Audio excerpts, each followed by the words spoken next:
All right, let's go ahead and do it. Hey, everybody. You just saw a bunch of cool new graphics that one Ryan made to bring us into the show, so that's fun. And Sydney, she helped. She got the character sprites and the backgrounds. Yes. So it was a team effort. Yes. Super cool 8-bit art from our Sydney and cool animation from our Ryan. Yay. Hell yeah. So we got those for to start off the show. We got those to take us to break. And maybe another one to close out the show, because Ryan didn't realize I have an end screen too. But that's okay. But guess what? Ryan and Sydney weren't the only people working on little projects for this here session. I just dropped a video into chat that we can count to 3 and click on. In 1, What? 2... Hold on. Let me get it ready. Which chat? Oh, It's in the Roll20 chat. Yep. Let me get it ready for the stream. To say we have 3.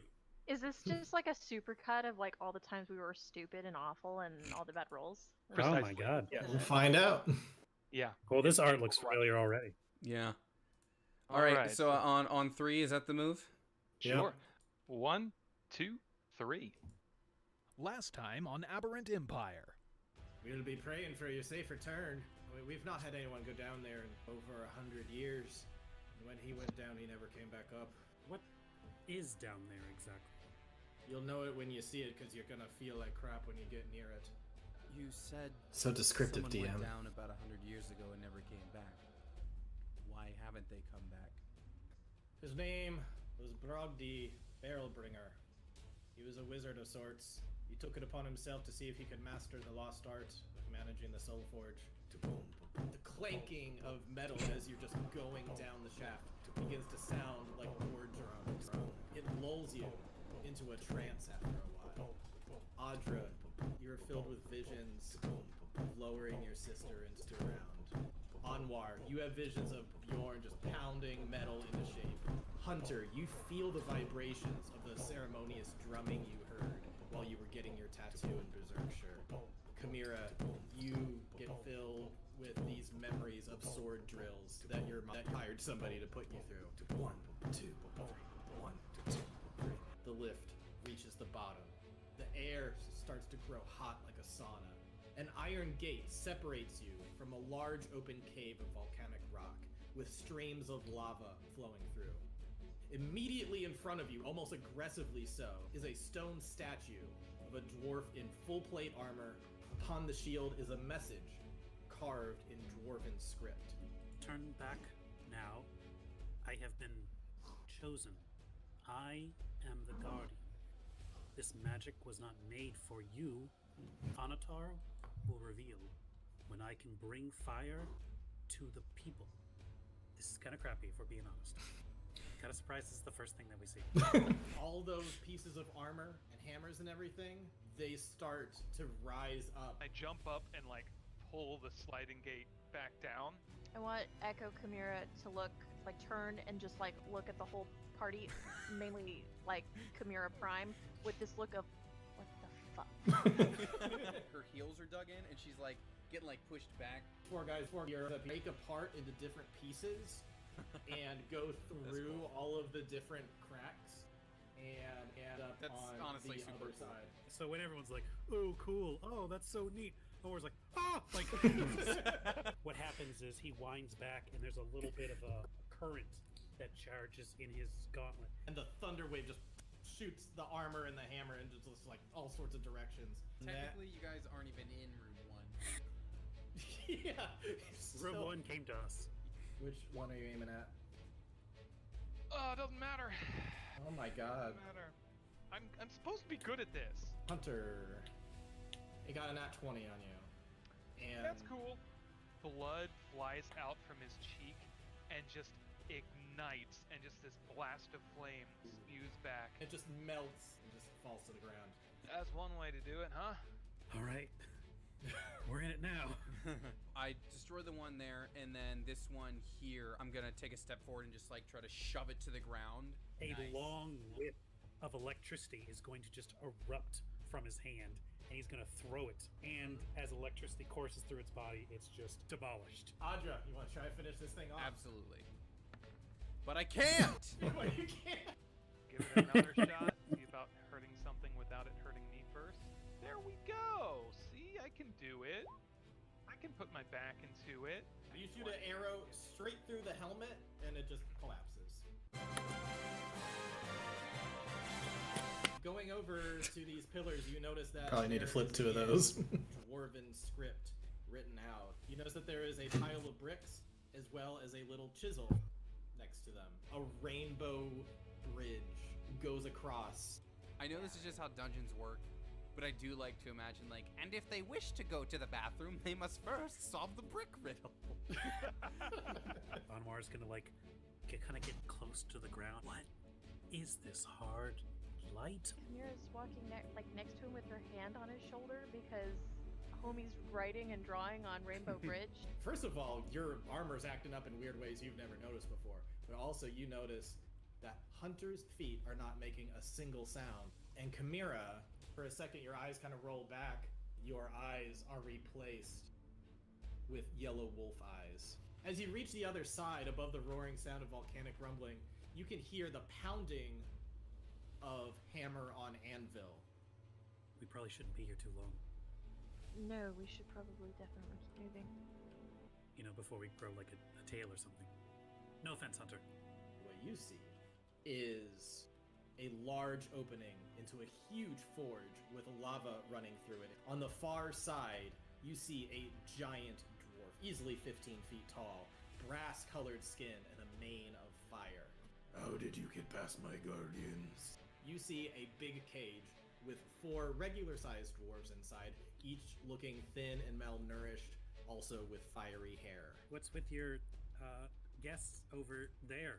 They have been chosen to test the magic of Onatar. You must be chosen to be here. That's making a lot of assumptions. What are we chosen for exactly? You will help me discover the secrets. In my personal opinion, no judgment, he seems a little unstable. The Soul Forge is not for you! Alright, so he's not a huge fan of giving out the Soul Forge. He's gonna march up closer to you. Oh no. I said the Soul Forge is not for you! You know what? We didn't want to interrupt your busy work. It seems important. Oh, fuck you! All right, thank you. Let's we'll catch you later. Have fun with your goodbye. Has hostages. Yeah, we got to get them out of here, but we're not gonna muscle past him. I think that's last possible plan. Shit. I need you all to roll initiative right now. I won't cry on stream. Just you wait until next round, buddy. Oof. Magma just spills onto you. Ah! Yeah, that is hot. It's going to cast heat metal on your armor. That's so fucking rude. How dare you? What is your deal? Using my favorite spell against me? I'm sorry. It got max damage. Oh, That's oh my some god. hot metal. Oh Just my your- god. That little fire guy's getting promoted for sure. Keep moving to the end of the hallway. I'll patch you up. Anwar, get in there and do some more destruction. 3 little slots are going to emerge. Oh shit. He's gonna fire 3 magic missiles. That is some good honest damage. Chimera, you've got 1 HP, you've got no echo, you've got no hunter's mark. What do you do? I turn around and I go back to the lift and I go back. Anwar's gonna cast Thunderwave into the bridge. I'm gonna attempt to knock him prone with Shieldmaster. For the record, lava wouldn't have hurt you, right? Only one way to find out! Fair point. He's gonna bring his Thunder Gauntlet down into his chest to try and break him through the bridge. How do you want to do this? Echo Chimera comes stalking out of the freaking ether and it's just like a slice to the back of his neck and then back through into his chest. When this guy dies, the fiery mane is going to dissipate and he's gonna end up looking actually kind of bald. Alright, so Hunter, you're going over there and trying to pick a lock? I'm not trying, I'm doing. We were in the mine, and then the floor just like collapsed from below us, and we've been down here for weeks probably, and we just keep on changing little by little, and it was awful. Marwan, I found it. So can y'all like dip that big old thing in lead and bag it up, or what? He's already been using various lead boxes, it's not enough. Audra, you get that feeling again, like your bones have turned into sticks. I think this is more than just a mineral. I think this is a power source. Eventually you get over to this higher up platform that would then take you over to this big door with a huge ass key, and right next to this throne, well, you'll see all sorts of inscriptions that basically look like a memento of like this guy trying to remind himself who he even was. Next to the throne is a pedestal, and you will see inscriptions on this pedestal. Of all of my failings and all my success, this is my most treasured victory. I have successfully given life. Azer, my beloved boy, you are worth more than all the gold in the world. If this note is any indication, I think we should take this with us. Maybe further examine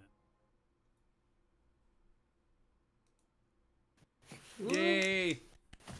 Good work, Thanks. Andrew. Thank you. I know it ran a little long, but there were just so many good like combat moments that I wanted to get in there without it. Yeah.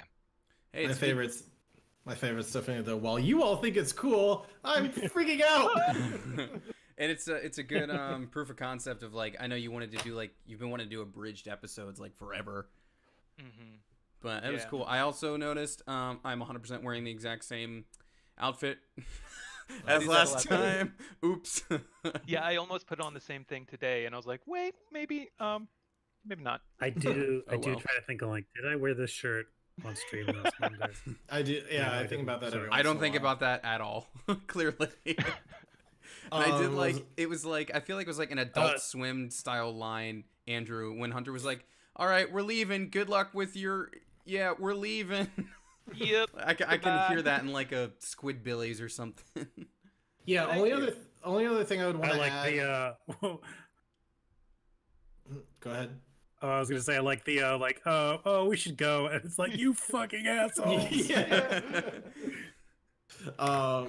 Yeah, only other thing I would want to add is that the being down there really seemed to take a toll on your bodies and it seemed like you were starting to get affected a bit. So yeah, it covered the part about Audra in there, but also Anwar was really kind of starting to heat up. His chest was beginning to beat quite fast.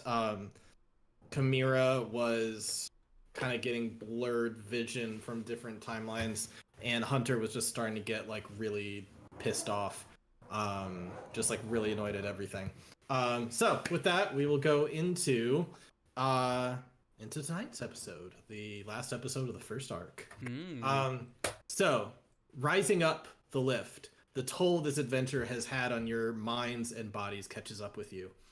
You grow tired as the rhythmic clanking and rumbling lulls you into a drowsy state. When you reach the top, you can barely stand. Clerics lead you to your small bed chamber, lit only with candlelight.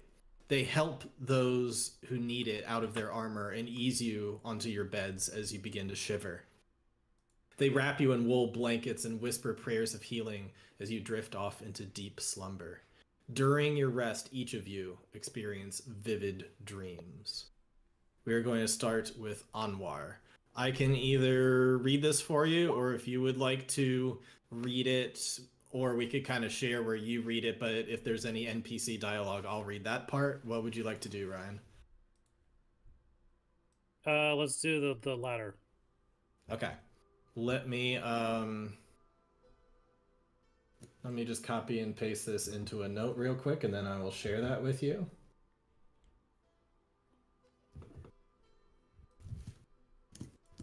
Also, Tony, I don't know if you noticed, but Richard's shoulder starts clipping me out in the second half of the yeah, I recap know. video. I know. It was a thing on. I recentered his camera in OBS, but I forgot to trim off the part I recentered. So there's probably like a couple minute stretch where that's the case. Okay. Yeah. Okay. It's fine now, but yeah, sometimes that just happens. When I Okay, recrop a just- camera, I forget to actually crop. Ryan, do you see this handout?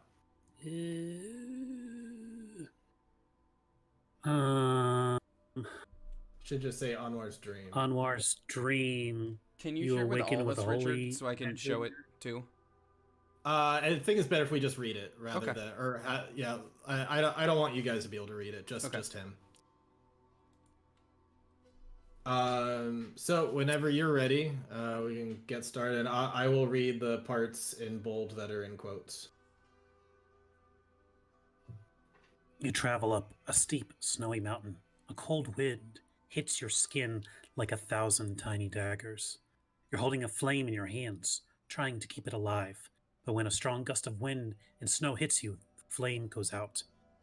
You're left feeling cold and empty, like a piece of iron left out in the freezing cold overnight. You go to rub your chest for warmth and discover a metal flap, much like the one the construct you recently found has. You open it and find that you too have a hole in your chest, but there's something inside. You reach in and pull out a heart-shaped clay bottle with a ruby stopper. You open the stopper and smoke starts shooting out of the bottle. The smoke surrounds you and materializes into a 12-foot tall Afridi, a red genie with large horns, huge muscles, and a golden necklace.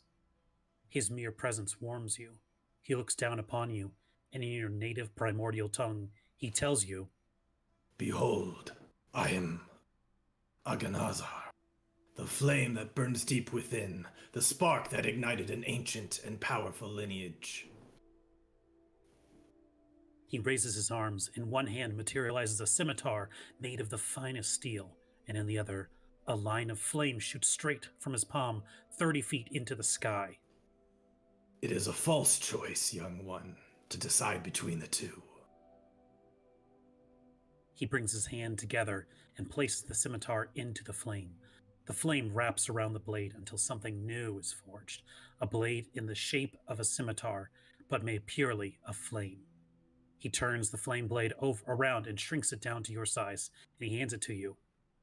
You have the power to forge your own path. He says. You take the flame blade and feel whole again. The warmth you feel becomes a wave of euphoria that wakes you up. When you awake, you now have a new kind of spell slot, a primordial spell slot, which is an innate level 2 spell slot that can be used for one of 3 spells: Aganazar's Scorcher, Flame Blade, or the Burning Hand spell you already know, but at 2nd level. You regain this spell slot upon completing a long rest, and your Constitution is your spellcasting ability for this, just like your Burning Hands is. Oh shit. So wait, it's one of them? I can choose one of them a day? I like Yep. watching Sid silently cheer every time she's on mute. Sid seems very happy, we just can't Yeah. hear her. Sorry, repeat that. I'm coming Yes, in and out. I will copy and paste it for you so you can read it. I'll put Yeah, it in the roll that'd be 20 great. chat. To vocalize, that's dope as fuck.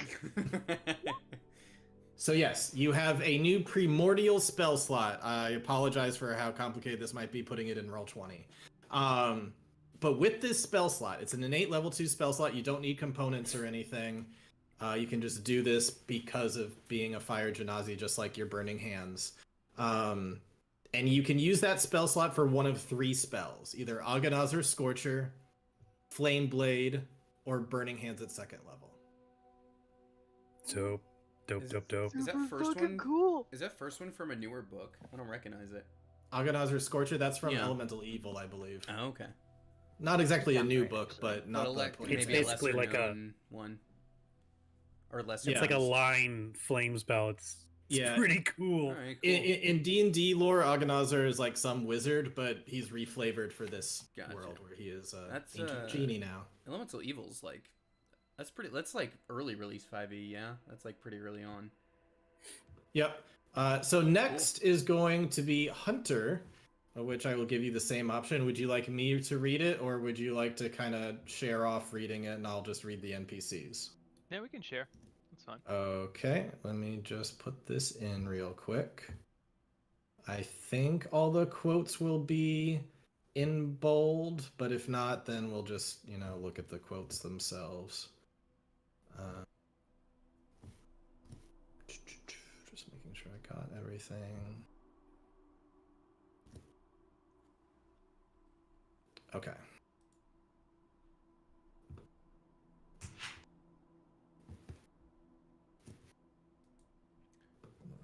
this into a handout. Ryan, I'm not going to mess with it now, but apparently OBS does have a Luma wipe transition for graphics. Cool. Might try that in the future. Anyways. Tech talk in between the dreams. Sorry, I'm I a would little have. burnt on graphics right now, but fun otherwise. Yeah. I would have done this earlier. However, I just had the idea to offer other people to read it, like while I was getting the vaccine. No worries. Okay, so Hunter, you should be able to see this now. Do you see Hunter's dream in your notes? Yeah, I got it. Alrighty. Hey, you that's can go- Bloodborne. I know what you're doing. So you can go ahead, and I will go from there.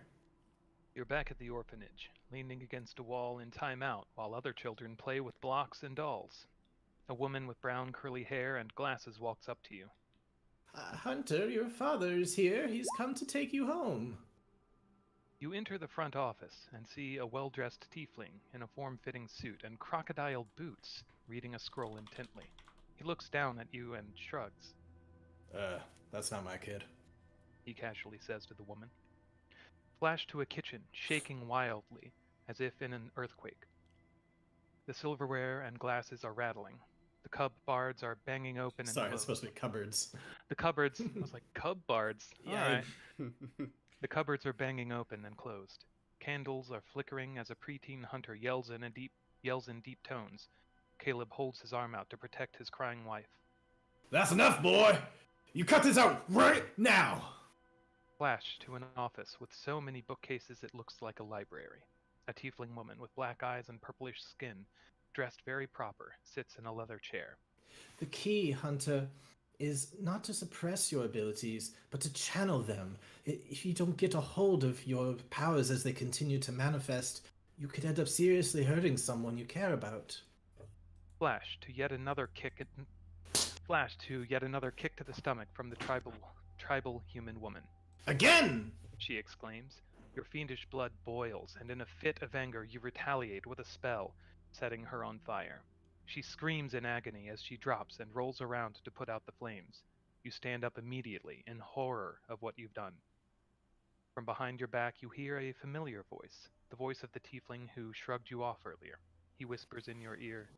If you liked that one, you're gonna love this. You feel a knife enter your back, piercing you like a viper bite. You begin to feel necrotic energy spread throughout your body, much like the sucker punch from Mazadon, but far more painful. Light leaves your eyes as you become blind. When you awake, you have the ability to cast a variant form of Blinding Smite once per long rest.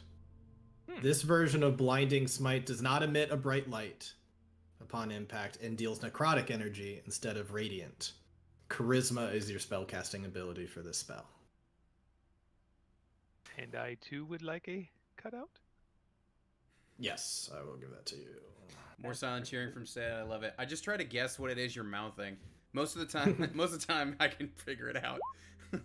Variances of, oh my god, that's dope, and like, fuck, yes! So basically, once per day, you've got like a super sneak attack. There was one the other week. I don't remember the topic, but I distinctly it was you like pumped your fist in the air. You were muted, but I could tell it was go sex. Oh yeah, we were talking about sex workers, and I was just yeah. like, yes, sex! By the way, Richard, the Hunter's Dream is the name of the hub area from Bloodborne. That's why I said Oh, that's funny. First thing I thought of when you said it. All right, And Sydney, you get a shiny rock. It's true. Let me make sure I've got this all right. Charlie Brown. Sydney, always wanted because you read this in first person last time, I'm gonna let you read all of this without Okay. me interjecting. All right. However, you will see a note at the bottom when I may take over a little bit. Okay. Hopefully you Oh, can see this no. now. Hold on, let me go look. Oh no. Yeah, there it is. Oh, it's so long. Okay. I'm standing in a void of darkness, and all I can see is my home's exterior. I go to look inside through one of the windows, and I see Keone resting her pudgy little face against the glass. Standing in our messy kitchen, she turns to someone in the entryway. Though muffled, I can hear her ask, "Mummy, when is Daddy coming home?" I look through another window to see my own echo standing in the entryway to the kitchen, and I begin to hear the low, thunderous, mocking laughter of Gregor. I scream from outside of the window, but no one can hear me. I focus on the echo and I try to switch places with her. I kneel down to Keone, and with tears in my eyes, I tell her, Daddy isn't coming back. Daddy chose to leave us so he could get another job in the city. Keone begins to scream and sob. I pull her into my arms and I grab her tight. I close my eyes and I rub her back, trying to calm her down. The crying stops and I open my eyes. I'm sitting in my favorite chair, finishing the embroidery I was working on just a few days ago, before our trip to the mountain. Muted light is poking through the windows, like on a typical STEM garden afternoon. No void in sight. Silence is broken by the sound of someone rummaging through the kitchen. I get up quickly and I rush over to the entryway to see Jeff, standing in the countertop of the messy kitchen with half the cupboard doors open. He quickly turns to me with an, "Oh no, I'm caught," face, and he slips. In slow motion, I see him fall, face down. I throw out my hand and somehow he's suddenly back on his feet, as if he had never slipped. I look down at my hand and suddenly realize I've been dreaming, yet also have the deepest feeling that I, in fact, am not dreaming at all. It all feels so very real. So, what do you do? Oh my god, can I try? Try to what? Fucking turn back time? Reverse it like 2 seconds? Pull like a frickin' Life is Strange a little bit? Ooh. Right now, Jeff is just kind of staring at you, just, I was trying to reach a bowl.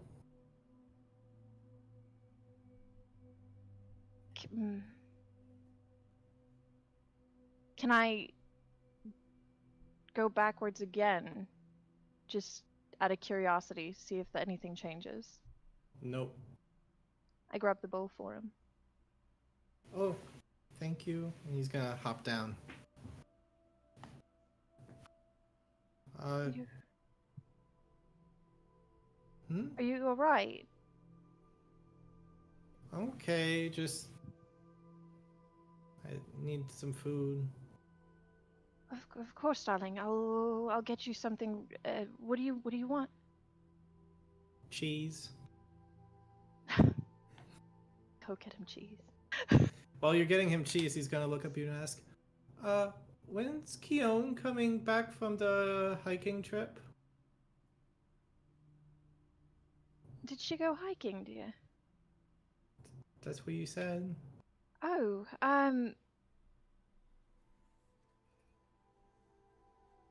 soon. Soon, okay. I think she's coming back soon. Possibly by tonight, I believe.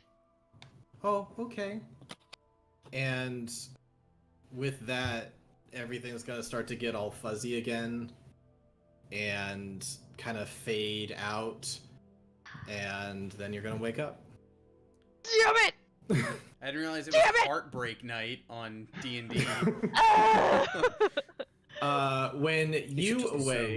When you awake, your protective nature and gifts in Dunamancy combine to give you a reflavored and slightly altered bountiful luck feat that I call Protective Instinct. Yeah? When any creature within 30 feet of you gets a nat 1, you may use your reaction to roll a d20 for them. That roll replaces their roll, and even if it is also a nat 1. This does not require a luck point, but you cannot combine it with a luck point. You can't start throwing out a whole bunch. But this is a halfling feat that is being reflavored in this way. So, Right. Guys, we've been rolling awfully. Maybe this might help a little bit. Well, if anybody's picked up on the pattern between your items and what you got, everybody should have a new thing that helps with rolling and a new thing that gives you some spell stuff. I was gonna say in the recap, Audra's stuff is all still a mystery. And Audra is last in the list, so just all the waiting, just making you wait so long. It's all good. I have a reason for you being last, and that's partially why. All right, so Tony, same to you. Would you like to share reading this, or would you like me to just read it? What would you like to do? 1 second. Let me He just. said he was having network issues. Yeah, let me just switch Okay. over since Ryan's internet went weird there. What did I want to do what Andrew and Ryan did. Okay, I will. Yeah. While we're waiting for him, I will. Also, anytime I say your names back to back like that, I think about BioShock and it confuses me. Now, when you say you want to do what Ryan and I did, do you mean grows to 6'1"? Preferably, that'd be Ooh. great. Ooh, I love it, shots man. fired. Dude, 5'8". bird. I'm 5'8" over here. Like I Big said before, bird. Sid and I are the only two people on this entire show like under 6 foot. Yep. 5'8" and beautiful. Yeah, I'll do what they do where they 5'7". they read and then Okay. you yeah that thing All right. Let me for whatever's appropriate. put it in your. I'm really enjoying this like half level up though too, by the way. Like this like you guys Yeah. have like done some shit. Here you go. Yeah. Yeah, you're probably not gonna get this much of a half level up in the future. I'm giving you 2 things No. this time. Yeah. I think But, we need it. I get to if this is just like baseline. You're just setting us up, you know. I wouldn't expect I this think all the you're time trying either. to minimize the dangers of radiation, and I think it's messed up. I am trying to encourage kids to just like go into nuclear reactors that are like unattended. Makes sense. It's safer than we think it is, but most people don't want to pay the money to make it safe. Yeah, it's true. All right, 1 second. Looks like Ryan's popping. I'll leave it where it is for now, and I'll switch over. Okay. Well, we need to. Okay. Okay. Should we wait for Ryan? Are we good? Ryan, are you there? We're good stream wise. I just have it on our Discord faces for now. I just Okay. don't. I don't want to switch it over to the other layout because then our faces will be in the wrong places. Okay. Dr. Seuss, places in the wrong faces, Ooh. or faces in the wrong places, which is that's one that would definitely get banned. Yeah. All right. So I think Ryan's sort of in. He's just muted right now. So I guess Yeah. we can continue on for right now. Yeah. All right. You have weird thoughts in your dream. Not sure if any of it is real or not. It's a sunny day in Stem Garden. Very sunny, in fact. You shield your eyes from the sun as you look across a vast garden of rich soil. On the other end of the garden, you see your sister Aura planting seeds. She turns to you and smiles. A cloud moves over the sun, and you focus your eyes and see 2 Imperial soldiers, tridents drawn, moving towards her from behind. You try to scream, but nothing comes out. You fight like hell trying to climb out of the soil, grabbing whatever you can. I think you skipped a Oh, sorry. skipped a line. You run towards her, trying to save her, but you fall into the rich soil like quicksand. You fight like hell trying to climb out of the soil, grabbing at whatever you can, but something is dragging you down. The last thing you see is Aura reaching out to you before getting stabbed in the back by 2 tridents. As her body goes limp, your head goes under the soil. You become completely enveloped in earth. You fall into a dark cave illuminated by 3 glowing objects. A sword on your left, a small twig directly in front of you, and a shield to your right. That sounds familiar. Their light reveals thick tree roots holding the cave in place. You look at the 3 glowing objects and get a sense of deja vu. Okay, like I said, you go to grab the sword, and as you take your first steps, the twig in the center grows rapidly. It sprouts limbs and a face, taking on a large humanoid form that dwarfs you in comparison. With each of its arms, it grabs hold of the sword and shield and looks down at you. Do not forget where your power resides. The tree The being tree says. Come back to me. Find your roots and your power will sprout larger than you ever could have imagined. He points the sword up towards the surface, and thorny vines shoot out of the sword and up into the darkness. He strikes the sword downward and pulls down the two soldiers, who are completely wrapped up in the thorny vines. Their screams are so jarring that you awaken. That was badass. That was awesome. Ryan, did you get any of that? No, I've basically heard no one's dreams. I've been having network issues all night. Oh no. Oh, well, think, we're all level 20 except you. You're going to have to earn it. Okay. Yeah, yeah. Well, That was the dream. You guys can keep up, so. You got like the option of a few spells. The rest of them got like Holy Avengers. So. Richard, that was super dope. Glad you like it. So when you wake up, Audra, you instinctively have a deeper connection to your Furbolg magic. You may cast the Ensnaring Strike spell once per long rest at a 2nd level without expending a spell slot. Wisdom is your spellcasting ability for this spell in this way. You may cast this spell using a spell slot if you utter a prayer to a god with a nature domain. This spell does not count against your list of prepared spells for the day. Interesting. You said Ensnaring Strike? Yep, I'll post this in the thing. Is Ensnaring but also Strike, I want to... what level spell is that? It's normally a level 1 spell, but you get to cast it at 2nd level once per day without expending a spell slot. Thanks. And also, as the others wake up, as you all kind of wake up together, you look over to your sword and notice that even though you finished a long rest, the sword still glows red hot on its own. It appears that the +1 status is now permanent. Any other mystery about it may require a identify spell. Yeah, I'm gonna do that. That's cool. All right, so now you have all had a item, a mutated item, and a little bit of mutated something involving your race. Toy. Well, So I wait, guess... what was Adra's thing? I've got Ensnaring Strike once a day. My other thing, I think we're gonna find out in a moment here. It's it's a permanently +1 sword rather than her needing to do something to it, which frees up that ability for other buff things. someone else. Mm-hmm. But then my Rainbow Bridge thing, I think we'll find out in a moment. Yep. So in any case, you all start to wake up, and Uvar seems that he has been waiting for you and watching after you as you slept. Uvar gets up from a chair and checks in on all of you. Hey, you guys are coming too. We was beginning to worry about you. How you doing?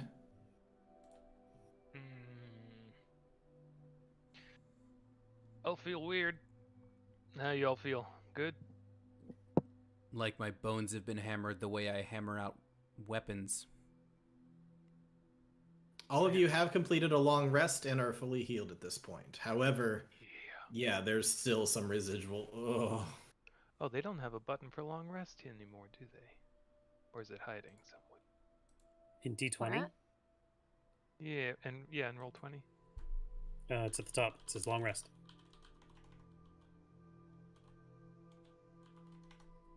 Right next to campaign. It doesn't have a name, Ryan.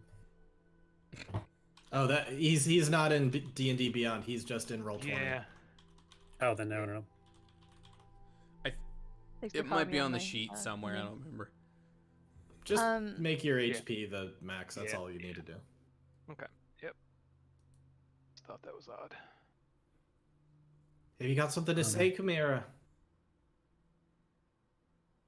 Oh, it was nothing important. Just a thank you for at least checking in on us. It's very kind of you. Least we could do. Well, bit of good luck. You're just in time for supper. We got a big feast prepared, and all the ale you could drink. Y'all kind of local legend around here at this point. I'm sure everybody's looking forward to hearing your tales of what it was like down there. You have 9 could minutes use a and drink. 35 seconds. As a matter of fact, I do. Do we have the show for you? Well, just follow the music, and I'll let you be for a little bit to give you some privacy, and well, just come on down when you're ready. There's plenty of food, plenty of drink. There's some festivities going on in your honor, so come on Get my down. shoes on. Come on down when you're ready. Yep, be there in just a sec. Gotta. All right, then. Well, I'll let you be for a few minutes, and he's gonna exit. Wait, hold on. Before we all go, Does anyone? I feel like I barely remember how we got up here. It feels like we were down there, we got the Soul Forge, and we kind of explored around a little bit, and then we, in a haze, got back on the elevator. Is that what you guys are registering? Yeah, I remember being a little sore about everything. I was not in a chatty mood. Those crystals have definitely affected more than just our external selves, it seems. I don't know about the rest of you, but I also had a troubling dream. Not the first time either.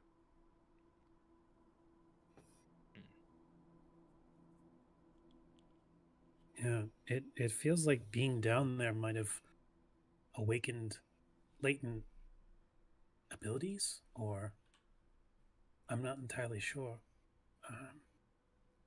I feel a lot warmer, and not due to the temperature, just my own body feels to have awakened somehow.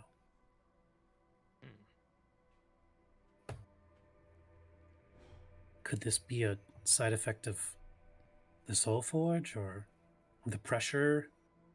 Maybe Anatar? Well, So it's not an unpleasant feeling, though? You're okay? Everybody's okay, correct? yes. It wouldn't be the first time Anatars gave me any sort of blessing anyway.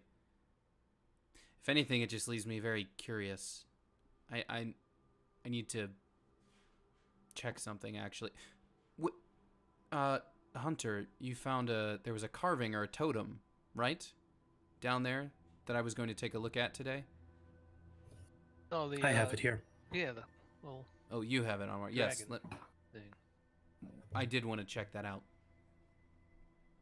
I'll produce it. And then Right. Richard, I will Yeah, you cast see Identify on it. a little figurine, a little brass figurine of a little dragon wormling. Yeah, I hold it in my hand and I cast Identify. All right. So you, after kind of holding in on this for a while, you discover that this is a figurine of wondrous power. That it can only be activated once every 6 days. And I don't think you would know when the last time was. You only know how to activate it. Yeah, I think that's true. I'll double check, but I It believe you're correct. activates with a keyword. And let's see. I think that's mainly it. So you would know that upon activating it with a keyword, that this thing will turn into a little brass dragon wormling for 1 hour. Huh. How little? It'll be a regular sized wormling, which is like medium size. So it's It's like a dragon horse. not the size of a horse, just a medium size, more like a dragon. Yeah, dog. I thought of him. Yeah, kind of like a big salamander with wings. This. Okay, the carving. It's of. You say? I'm sorry. You say copper or brass? Is brass. Of a brass dragon wormling. And if activated, it will actually become a living wormling. Temporarily, and only every 6 days. But this carving can become the real thing.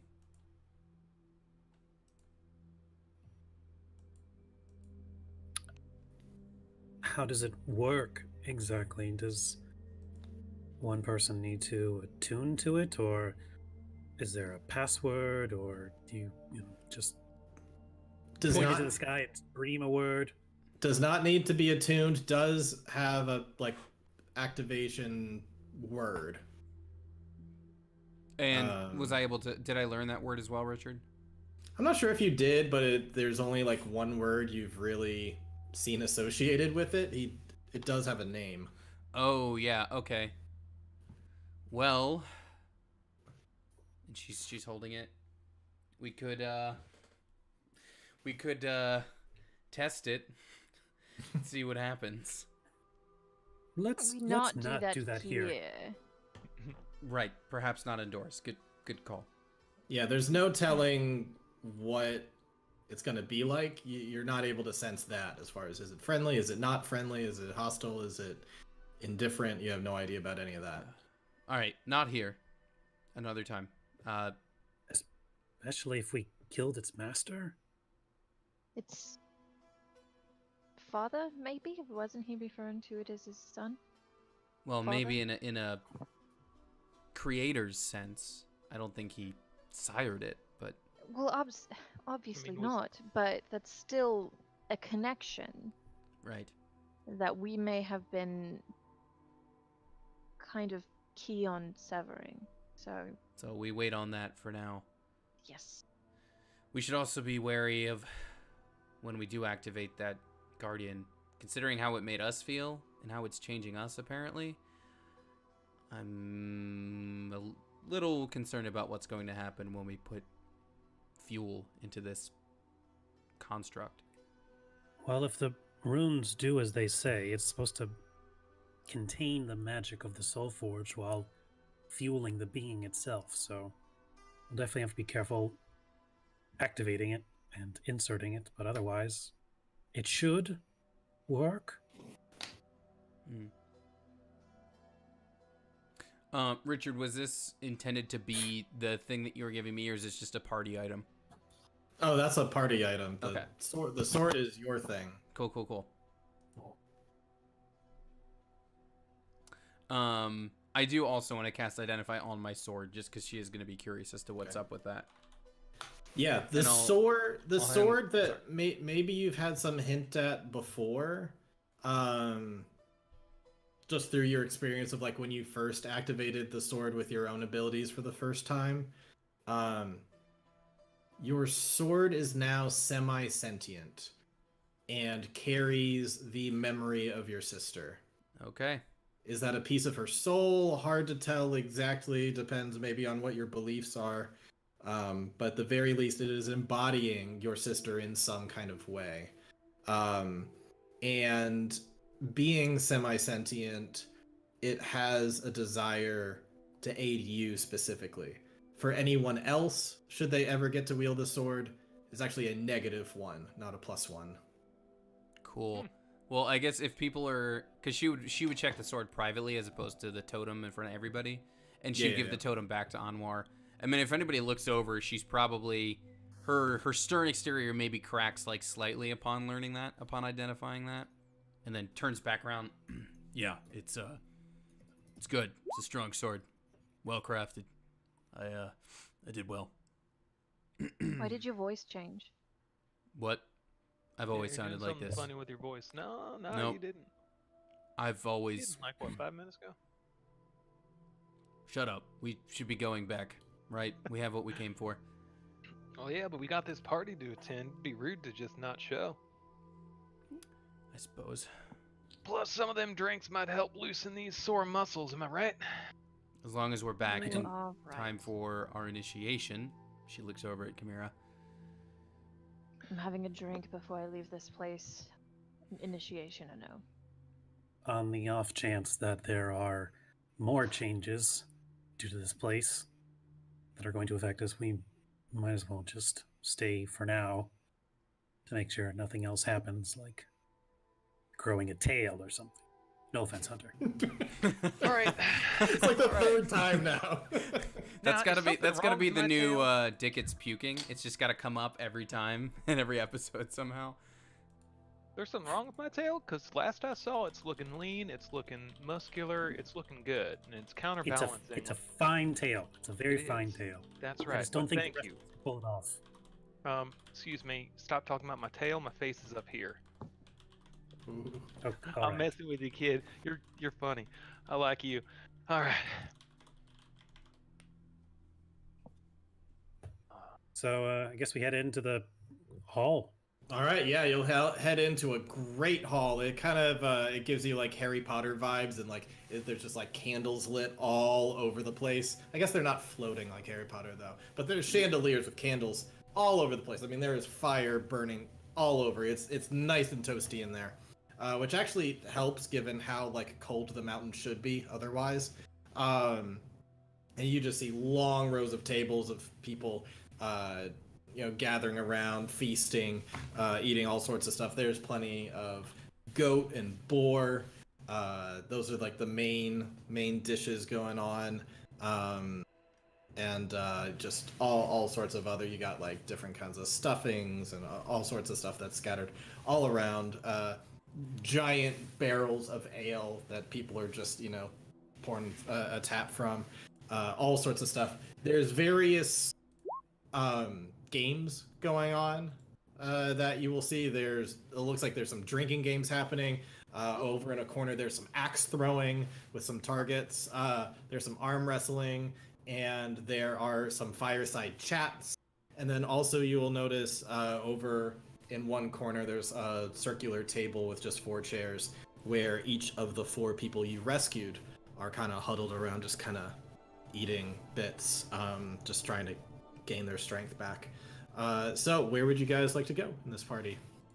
Oh, I would also say that good old Uvar is he's just over by one of the big boars, just like, hey! I'm going wherever the meat is.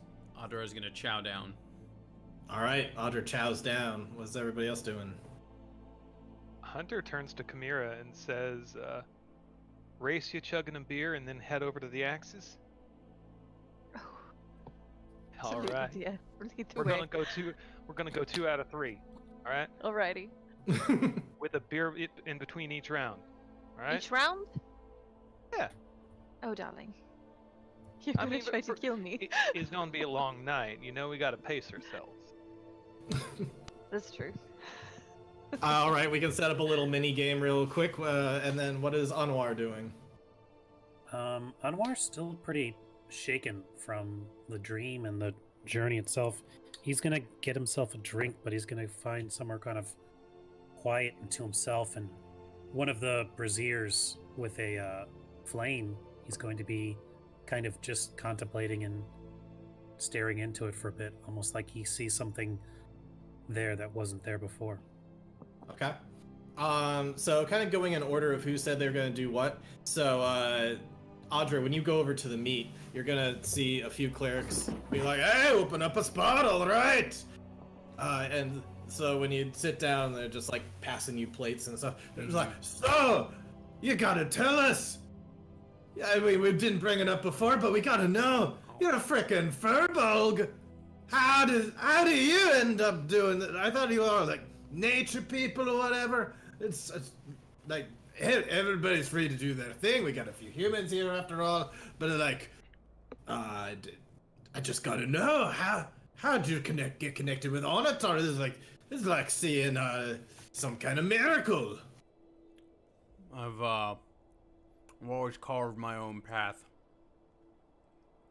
I definitely taken a lot of flack for not really taking the nature route.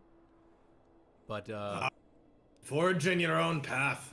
Many of us here are doing the same, yeah. Yeah, quite literally in my case, actually. I came to work at a forge. It doesn't get much more opposite of nature than crafting iron, right? Okay, so you ended up pairing up with somebody who taught you the ways of Onatar, yeah? Yes, my forge master. He's an orc. Okay. Very nice. So you follow the tenets of creation then? I make stuff. Yeah.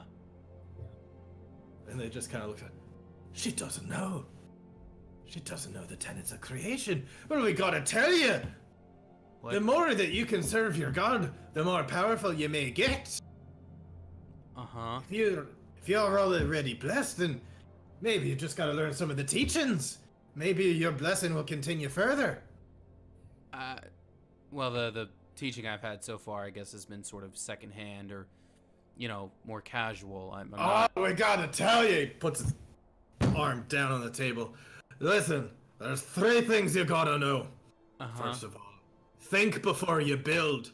All right? Don't just go around being like, oh, I'll build this, I'll build that. You gotta think about what you're gonna build. Build with intention and know that what you're building is going to affect the world around you. You gotta make the world a better place, yeah? So think about what you're gonna build before you build it.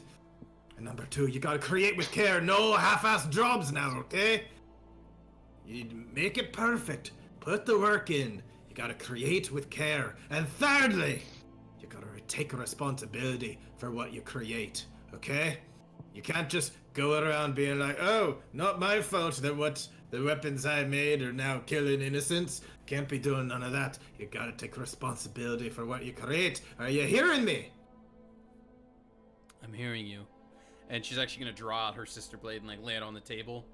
And this that's is actually some fine craftsmanship. This is the best work I've produced. I'd say it follows your tenets pretty closely. May I?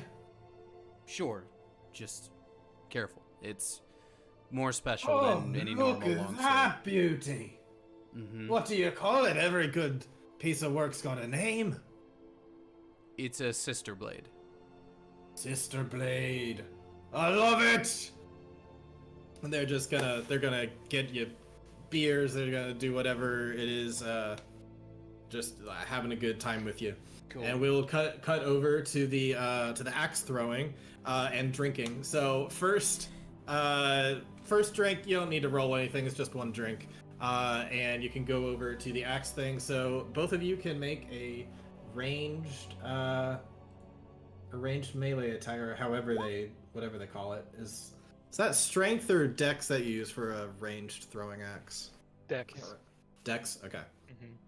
I would like to say that Chimera is a faster drinker than I am. So Okay. like she's like at the axe ready to throw before I am. Okay. So she gets first. Oh first no. throw. Okay, well I have a hand axe here ready, so. Alrighty.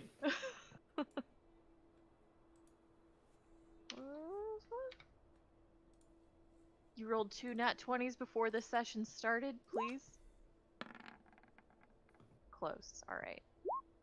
19, not bad. Notice we do this for the minigame. Oh, not hand the axes are battle. strength. Okay. Really? I thought Hand they were axes are versatile when strength, thrown. daggers are dex. Daggers I are. guess daggers are dex, but hand axes are strength. I guess because hand axes are just like Oh. how hard you're throwing them. Well, it might just be Yeah. versatile too, right? Because dagger's That's versatile not. You weapon. need. It's finesse. You need the finesse. What did I? feature Say? to Oh be- yeah, sorry. Versatile's the two-handed thing. My Yeah, bad. it's light thrown. Huh. Yeah, sorry. Okay, Finesse. so it That's still what I uses meant. Strength? Yep, I guess it still uses strength. Huh. All right. Well, not going to be great.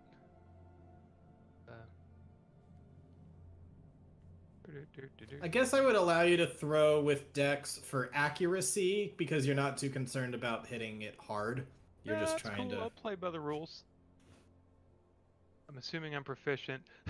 So I kind of I'm Are like you? flipping the Get axe in my down! hand, flipping the axe in my hand, and I'm like, that's a pretty good throw. But check this out, and I whip it, and it like flies kind of farther to the left than it kind of smacks into the side of the target next to it. Oliver's ghost! That was a fluke. If you That's nat what that one, was. you would have like killed one of the guys we rescued. If he got a nat 1, she could have re-rolled it for him. I Mm. could've. All right. You... That was a good throw, dear. Yes, yours was a good throw. Do you want to take a drink? Drink! Slam a All right. second. Give me some con saves. Oh no. Oh Oh. man! I want a I'm new just getting magic my low item for rolls out of the drinking way. con You were- saves. You were just really out of it after all that I'm wiped after out. all that, yeah, just feeling wiped out. Finn, you are not. So Hunter, you're starting to feel the effects of this dwarven ale getting Oh, into man. you. Alright. So your proficiency goes down by 1. Okay. But let's see how you do. Let's get some more rolls for round 2. We'll just do 3. We don't want to do this forever, but Oh, Yeah. ladies first. All right, here we go.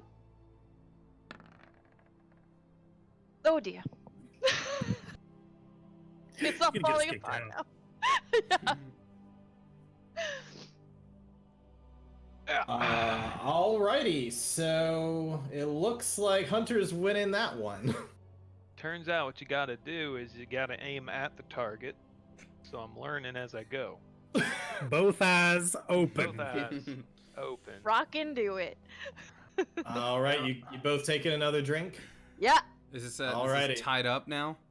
Cheers. 1-1. 1-1. This is the tiebreaker. There we are. Oh. There we are. Oh. You feel lucky? You can't do it for yourself unless you use a luck point. I could use a luck point though. Yep. Abuse it. I am, because I wouldn't be able to do this in real life because I'm such a lightweight. It Okay. doesn't matter though. Hunter seems to finally get a bit of a hold of himself, but both of you do not take any penalties for this. Both of you are Okay, able to good. handle. All right, so third one. Last throw. Last throw. Now you can surrender now. You know, you can just You go surrender first, now. darling. Really, switching it up. All right. Of course. All right. Let me show you how it's done. I think I hiccup as I like release, and it kind of bounces up off the floor. The dwarves around here watching like, how the fuck did they make it back? I'm a bow guy. I'm a bow guy is what's happening here, y'all. All right. Did my accent get thicker over the past 5 episodes? Maybe. And maybe it's just Garrett thicker gets- when you start drinking. Garrett's gets thicker when he's around his parents. It's great. Yeah, in any case, the third one, just Hunter's doesn't even hit the thing. Chimera's, it's not a bullseye, but you hit the target. You win the game. But there you win. And as Let's go Anwar, do you even register any of what has just transpired between the other 3, or are you like so? He's kind of in his own world right now. All right. Uvar is going to go over to you, seeing that you're kind of all alone. Hey there. You okay there? You're kind of by yourself, yeah? We're having a good time here. You okay?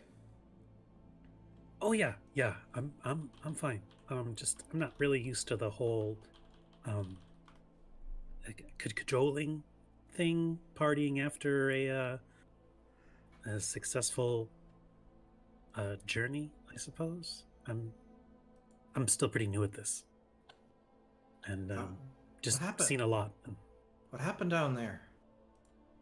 Did it really shake you up? I mean, we saw the guys that you rescued, that they were in prison there. They told us about the big guy. Yeah, he was kind of scary, kind of off kilter, and he had little minions, and he sicked them on us, and he was corrupted by the Soul Forge. I can see why you aren't sending, tourists down there. Oh yeah, no, it's quite dangerous. I'm a little worried about you. Baby, but you got it, yeah? You got it in your We bag? did. Yeah.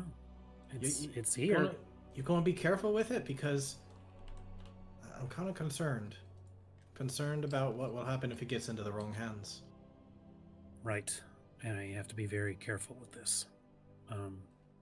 Yes, I understand the responsibility that been given to us, and I'm going to do everything in my power to make sure that it doesn't get abused. So You're knowing Bjorn. You'll know what I'm talking about when I say that sometimes you think you're having something in the right hands and turns out they're in the wrong hands, yeah? he's told a few stories, yeah. Just I'm trusting you because he trusts you, okay? And we're still on for you letting me go down there and take a look. I have got a project I'm finishing up, but I can meet you back down at STEM Garden maybe a couple days later. Sure. Yeah. Probably want to see your cousin anyways. So, of course. Been a long time, but mostly I feel a bit of responsibility having let you all go down there. I feel a bit responsible for whatever it is you do with this. Yeah. I was just thinking about it. I mean, I guess you guys guard its entrance to get down there, but that creature that was down there, he had been working there for however long, and it seemed to twist his mind. Just concerning, seeing as I'll be the next person to work on a much larger version of what he was doing. It's a lot to take in. Well, at least you're not down there surrounded by the stuff. But hey, That's you're true. not alone. You got Bjorn, you got Audra, and you're gonna have me. All right. You don't have to do this alone. Yeah. All right. That's good to know. Alrighty then. A lot well, of- hey. Go ahead.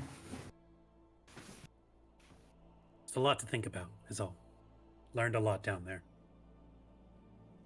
Alright, well, I'll leave you to your contemplation then. And he's gonna go off. Anwar is going to turn back towards the fire, and as he kind of squints into it, he feels like he can see a figure kind of hidden between the flames. But he chalks it up to just to his imagination. Alright. Unless anybody else has anything, we will cut to the following day. I'd like to get Adra and Chimera off to kind of an aside at some point. Okay. So, guys, with the initiation coming up, I just kind of wanted to give you all a bit of a heads up. Are you in a good headspace for that? I've actually been meaning to ask you about that. All right, well, this is the perfect time. Do you have any questions, or should I just jump on in? Go ahead and jump in, I think. All right.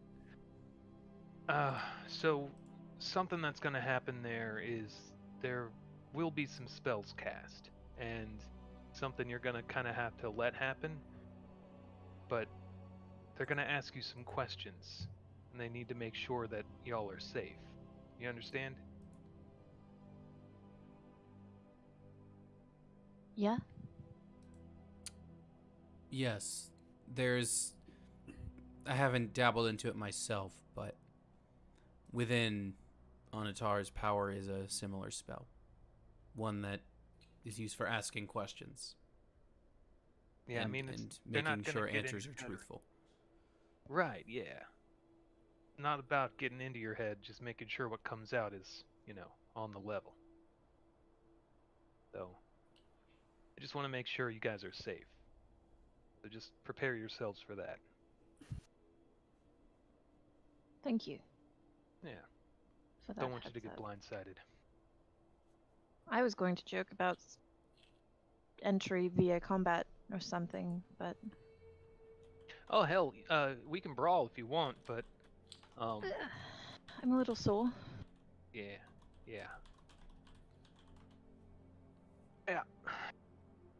So I guess party on, rest up. Gonna hit the road in the morning. If I don't get too hungover, yep. I wouldn't have pegged either of you for a lightweight.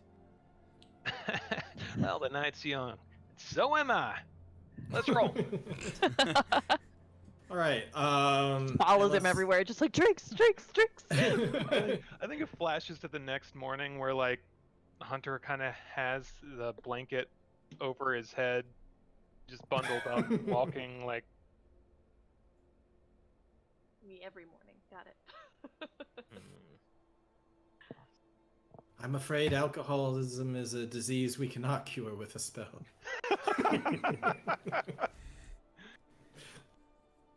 That just means you haven't tried hard enough. Shoot. We only can cure the diseases you can get. You can't get yelled at for having. Alrighty. So, all right. So you will gather your stuff, and some people will say their goodbyes. Audrey, did you have anything specific for any kind of goodbye, or not really? I mean, unless you had mentioned something, but I didn't know if you had anything off the top of your head. I don't remember what I mentioned. I think you just said you wanted to give some kind of ceremonious goodbye. Oh, right. I mean, yeah, not like a big deal of it, but she would probably like whenever, like, before they step out, she would probably like, there's probably like runes, or not runes, but like symbols of Anatar in many places inside. So like wherever there's one like near the exit, you know how like people like hit the top beam of a door for like good luck before they leave? She'll like, if there's one near the door, then as we're leaving, she'll just like reach out, kind of touch one, and just like close her eyes, like maybe mouth a little something to herself, and then keep walking. All right. Yeah. Preparing to head down the mountain. How do you prepare for your journey? Is Anwar wearing his suit? Is he not wearing his suit? Is anybody doing any buffs or anything? Or are you just heading down? So, since the bag of holding is currently occupied by a dangerous element, Anwar is currently wearing a suit, although the helmet is kind of back. It's untransformed.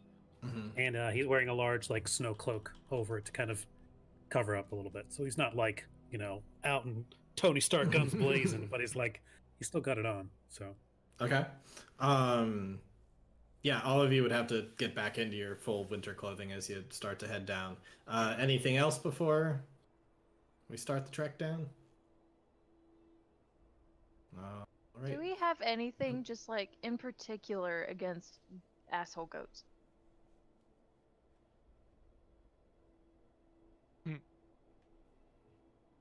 Do we have like, I don't want there to be protection against asshole? Like, I cast protection from goat. Before we go, I want to see if I can't take like a few extra like veggie rations or something, like some carrots and stuff. Just to yeet at some stuff. Yeah, you can get some veggie rations. Just some carrots or something. Okay. I have my speech of beast and leaf. I can yell at him, like I yelled at the moss. Don't you dare! Nope.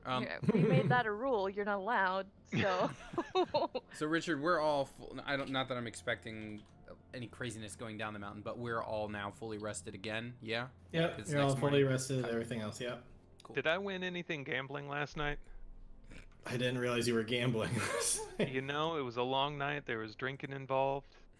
Roll me a monastery, right? It's not Vegas. Yeah. You said a percentage? Yeah, give me a percentile die. See how lucky. See if you were able to find anybody willing to get into. Refresh your page. So how much money did you lose? How much money did you lose? Well, funny thing, I don't really have money on me, per se. And that is exactly what you still have. So, the first day going down is pretty uneventful. Is there any leisure travel RP anyone would like to do for the first day? Otherwise, we'll just skip to the second day. Not so much RP, but like anytime Cam gets like an opportunity, she is trying to see what the hell that armor is about. Okay. That Anwar is wearing. Not like let me see your armor, but like, was that like, where did the magic come from? Like, yeah. So yeah, first day pretty uneventful. Long rest at night. You make camp. It's cold, but otherwise uneventful. On the second day, however, fairly shortly into your journey, you come across the avalanche area that you encountered on the way up. And standing right on top of a big pile of snow is a mid-sized goat walking in your direction, just kind of like bumbling around, but then he looks up. Just don't make eye contact. Just don't make eye contact. We're gonna be okay. Just looking at all of you, just like frozen in his tracks, just like, meh. I yeet a carrot. You eat a carrot? Yeah, I yeet it just right at him. Just like, here you go. All right. No hard feelings. He starts eating it. Run, run, run, run, run, run, run, run. Do you all run past the goat? Yeah, we take a long way around it, I think. Give it a wide bet. Guys, All right, we're just walking around Be it. cool. Be cool. All right, you make it around the goat. And so that's about all you do there. Eventually you'll stop for a lunch break, and I am going to ask for perception checks as you've kind of found a nice spot to sit at. The snow is fairly easy to trek around these parts. You're starting to see some evergreen trees pop up as you get lower down the mountain, and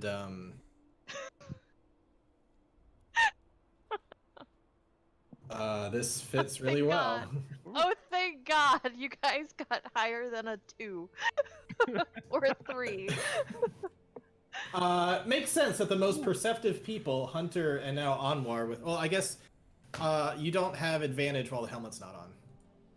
Oh, I figured it would like chirp up if something were coming towards us. Like No, specifically you need the helmet on to. Then I will go with my first roll of a 20.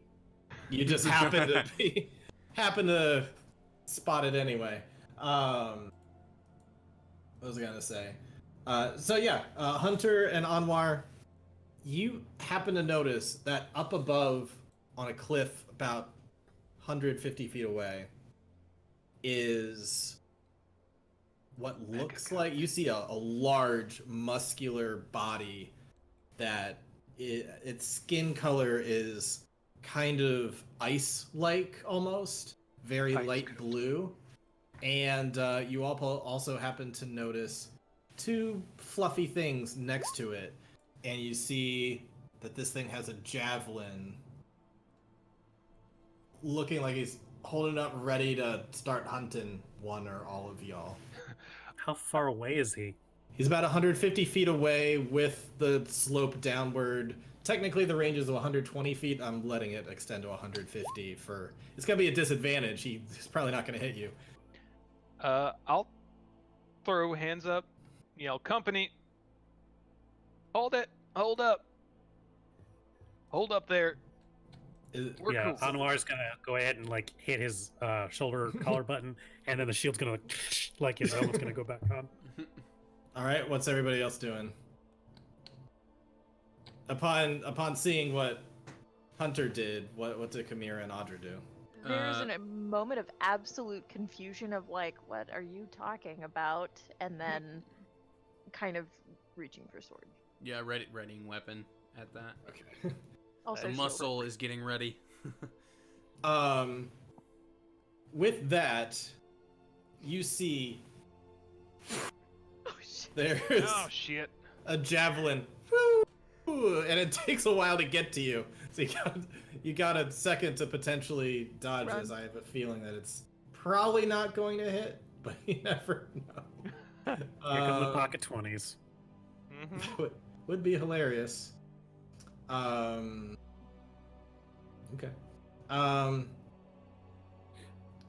It is going to go flying towards Audra. And it is going to land really close to her, like 2 feet away from her. And with that, this thing and these 2 what now appear to be wolves are going to leap off and start booking it for you. This thing is also holding a big old great club coming down. Okay. It's wearing a number of like furry kind of pelt-like things as well. Actually, no, it's maybe around its loincloth area, but not. I think its whole upper body is totally clothes or armor free. We were leaving. I guess I'm gonna need some initiative. We were leaving. They from the sense of them, it looks more like they're hunting you, not so much like territorial. Okay. That's rude. We're food. It's quite rude, That's isn't it? rude. Wow. Rude food. Rude food, dude. Audra is too distracted by the arrow at her feet to fight quickly. Apparently. Okay, so... Oops. My last roll was also a 6. Fun. 6 is just your... I should just say that's your initiative from now on. Just that's what it is. That's like when you take a 10 or whatever in golf. Yeah.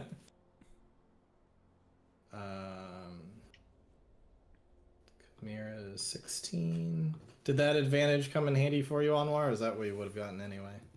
It did. It was a 16 or a 1, so that was helpful. Ooh, nice. So this time the helmet goes on, and the little like blue magic glyphs kind of like all look and see where all it's like the danger's coming from. And when it sees all of that, the entire suit itself kind of like propels you into motion. Like whatever your first move is, it's kind of intuitive and goes with it, helping you move quickly. Okay, fine. I guess we're doing this. And then Hunter, what was yours? Got a 13. 13, okay. Alright. We get to try out all our fun new gadgets and such. Mm-hmm. That is something you get to do. Okay.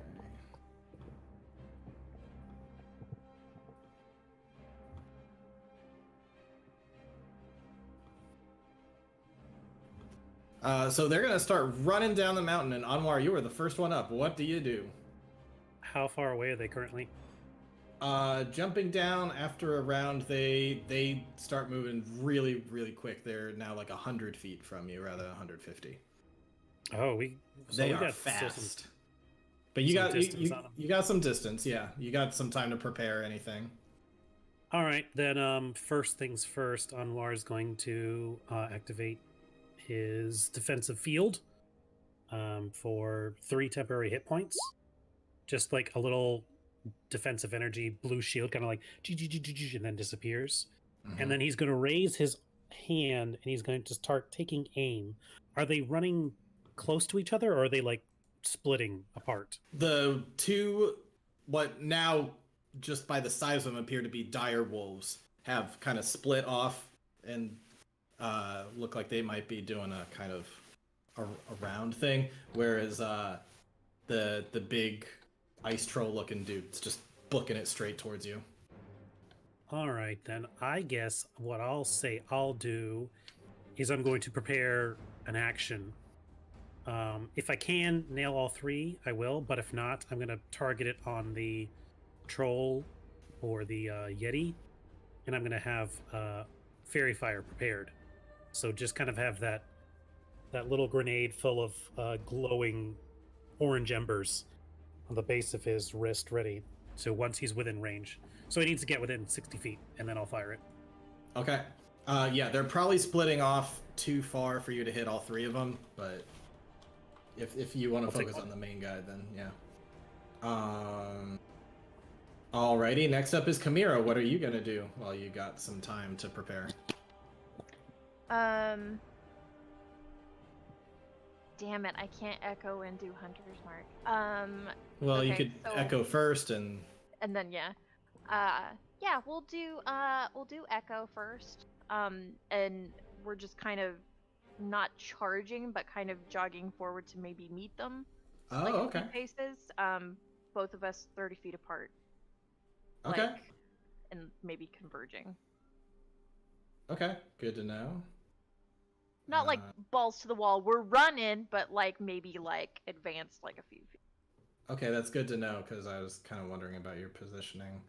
And Anwar, you're with the armor right now. Okay.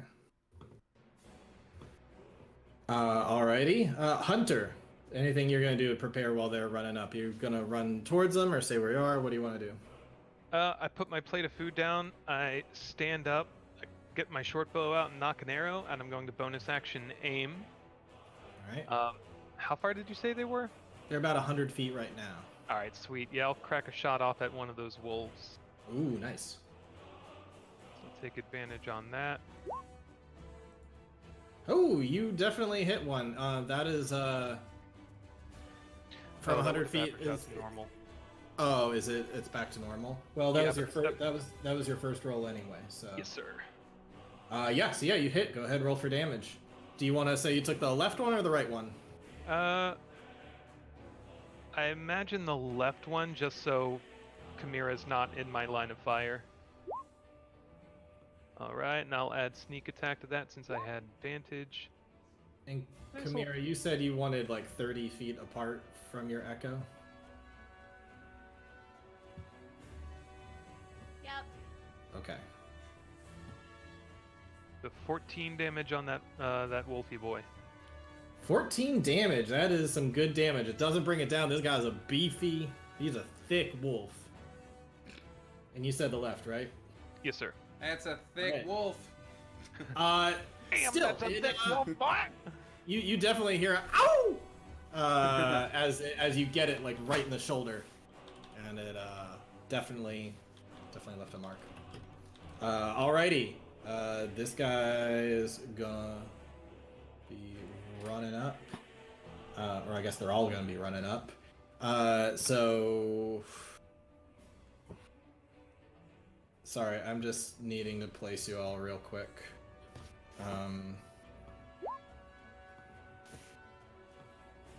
The map is not terribly big, so I just have to like recalculate. Trying to get Chimera and the Echo enough room to be in front. All good.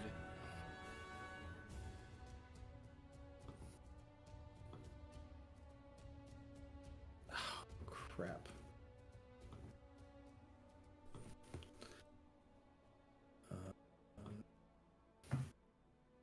Okay, there we go. All right, so they will get far enough up that I can now bring you to the map. Hey. And that's going to be their turn. Audra, you're up. Alrighty. Now let me get a little survey going. Wait, where? Oh, there I am. Sorry, it did that thing where the map clipped a little bit for me. Yeah, you're down towards the bottom. Yeah, thank you. Sorry, one moment. I just want to... There we go. Okay. I... Make sure I can do this. Cool. Yeah. I'm going to take aim at Yeti Boy. And I'm going to cast Guiding Bolt. I don't think I've used Guiding Bolt in the campaign proper yet. I know I used it in the like offline session. Mm-hmm. So You used Guiding Bolt last session. did I? Yeah. You nuked a Magma Mythic. Oh yeah. Okay. Well, if I didn't do, I can't remember if I did the flavor of it. So when she casts Guiding Bolt, like, because it's like a flash of light that like flies forward. It's kind of like, you know, Link swiping his sword, and it's like the little energy beam that flies out of it. But like I think part of the fluff too was like, I guess only Anwar would see this, but like if you look closely at the light, like briefly, you can kind of almost see what looks like her sister like flashing forward in the light. And that's a lot of build up for a hit that'll probably miss, which would be really unfortunate. But Do I need any kind of save? yeah, it's, no, it's just a ranged spell attack, All right, go ahead to roll to see if you hit. which will not be affected by my shiny new +1 weapon, but an 18 might still be a hit on Big Boy. Oh, it definitely hits the big boy. Wonderful. I should say the big boy, by the way, definitely not a Yeti. Yetis are like furry white Bigfoot creatures. This guy is much more of like an ogre or troll kind of thing. A goat ogre? A Gogre. A gogre. A Gogurt. In any case, yeah, you definitely hit. All right, he's hit for, oh, that's a great roll. 19 radiant damage. Ooh! And he is glowing basically as if he were fairy fired until the end of my next turn because of the radiant energy now emanating from him. That is a really great hit. Yeah, he just gets zapped by that and like kind of trips, and he's gonna stumble but keep on going. That is a really good hit. And he's also glowing now. Yes. Yeah, he's glowing now. All right, is that the end of Audra's turn? Yes. There's no real bonus action thing for me to do right now, so yes. Anwar. I was holding my action for when he was, what's it called? Within range for fairy fire, but now he's already glowing. I will instead meet him. Let's see, can I hop over this tree here? Yep. 1, 2, 3, 4, 5. You know what? He's gonna get right by this tree and kind of use it as cover. Mm-hmm. And I think that. Oh, well, he has to get a little bit closer.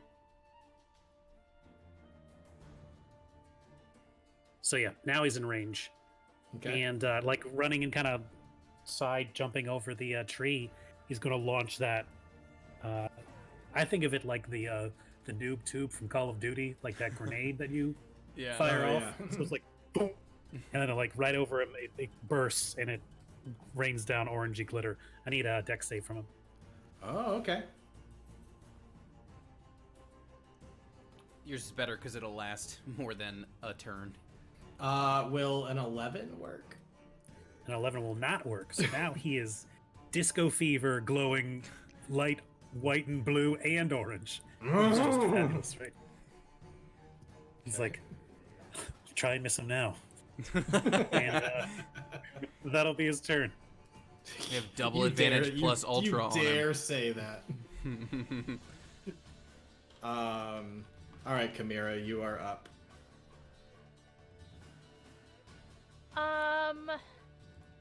Bonus action Hunter's Mark on probably this wolf jerk that's coming in hot over here. Yeah, left one's the one that's already hit by the arrow. Okay. So I'll Hunter's Mark that one. And I'm gonna.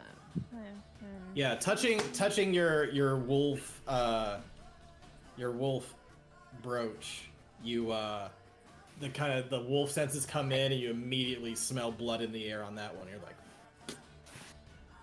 like, We kind of advance together with me not advancing at all, and the Echo just running all Leroy Jenkins in there. okay. But she's gonna attack. All right.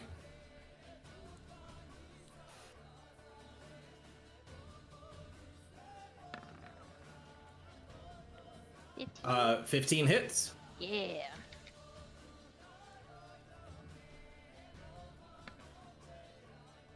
Oh, thank God. 12. Yeah, that was almost a 1. All right, you get that plus a d6. Oh,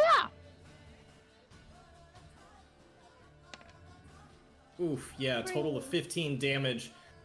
You've run up to it and you've got the sword like right in to meet its momentum, and it's gonna leap forward and you're gonna stab it really hard in the chest area, and that is going to deal quite a bit of damage to it.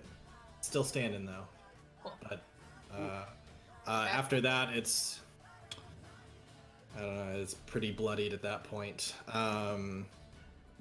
Alrighty, next up, sorry, I guess that's everything you can do. Is there anything else you do movement-wise? No, for right now, I think I have to. Or I guess you could also do an action surge if you want to do that, whatever you want to do. It's early, we'll see. Okay. Hunter, you're up. Cool. I'm gonna rush up here, kind of use the branch as cover and to like brace against, and I'm gonna aim one at Big Boy now that he's lit up. Okay. Well, not aim. Yeah, I get Lowercase what you mean. aim. Loose one at him. Yeah, lowercase aim. That's a crit, Oh. which also means I get to roll my sneak attack twice. Yep. That's sick, dude. That's like in the pupil. Yeah, it's 25. Total of 25 damage to this guy. Whew. This guy has got some major hits. It goes right into his gut, and he is going to face plant into the snow, but then immediately start to pick himself up. Sorry, one more time. That was a total of 16 or 20. I'm sorry, that last roll, I was trying to see if it was automatically tracking my ammo when I fired. Is it a total of 26 that you did? Total 25 damage. Okay. Yeah, 10, 20, Okay. 25. All right. Oof, that is a major hit on him. He's I gonna told come y'all I up. was supposed to be good at this.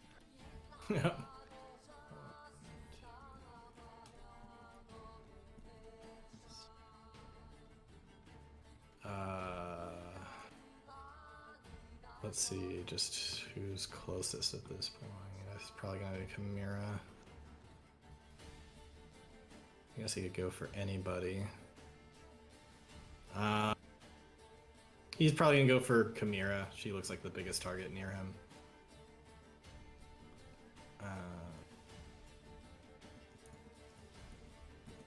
All right, so he's gonna take a big old club. He's gonna strike down twice. Let's do that real quick. Now, would you like to reconsider that line of action? Oh. What is your AC? An 18. 18. Both are gonna hit. The second one barely hits. Huh! Nice. Solid. Alright, sure. Yep. Sure. Unless you want to use a luck point to make him reroll. Otherwise, he is gonna hit you twice. So. Am I allowed to see the damage and then no, make him reroll? it's gotta be before the damage. Yeah, I'll make him reroll one. Okay. He will miss because of that. Nice. So he's only gonna hit you once. The second time, you're gonna be able to, Agent Smith dodge out of the way. So, damage he's gonna do with that great club. Okay. I'm also gonna need a strength saving throw from you. Both missed, right? Or no? One missed. One miss. Oh, I thought you made him re-roll it. Nah, just one. Well, she can only make him reroll one of them. I Okay. guess theoretically, you could make him reroll both. We'll just go with the one at first. Yeah. instead. Okay. How many attacks does he have? 3? No, he has 2. 22 strength save. Ooh, nice. Okay, so you are not beaten back and like going flying back 5 or 10 feet. You're able to withstand as he hits you with this big old great club. You absorb a lot of that between your shield, but some of it is gonna hit you in the face too. Or at least like it like goes through your shield, but it's so much like the bludgeoning damage goes into your arm and your arm gets really hurt. Getting beat to Dealing a shit on this trip. total of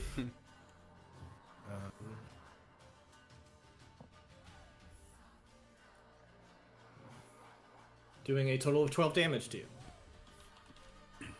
And that is his turn. This wolf up here is going to try to hit your echo, and it is got a 2.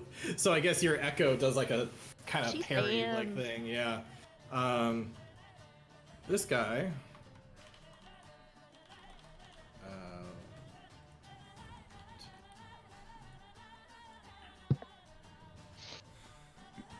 Eee. Oh, you're fucking kidding me. Uh, It just barely can't get to Anwar. Ah. I know it's all happening in like real time, but I like the idea of it just being like stop. just Yeah. just immediately freeze. Next turn. I got you. Okay, so it's basically going to dash into you, which isn't a real attack really. It's just like "Woo!" And that's about it. It just kind of clangs up to your armor. You could kind of All right. shove it off with your shield, but that's all it can do it on its turn. All right, Audra, you're up. Well, this is gonna be cool because Audra's just gonna, as this thing like is, you know, I guess gnawing at Anwar or whatever, she just comes leaping over this like crack in the ice and just brings down the sword on the wolf All right, let's see that roll. to get it off of him. All right, it's a +1 weapon. Be good, please. Please be a hit. Nope. Unfortunately, Well- Refresh your browser. I'm not gonna refresh when it's on the stream. No, it's still using some of that dash movement to dodge. That's fine. I will still use my shield master to try to shove it away from Anwar because I can shove it 5 feet. All right. And that's opposed athletics. That's better. That is definitely better. Let's see what this guy does. Okay.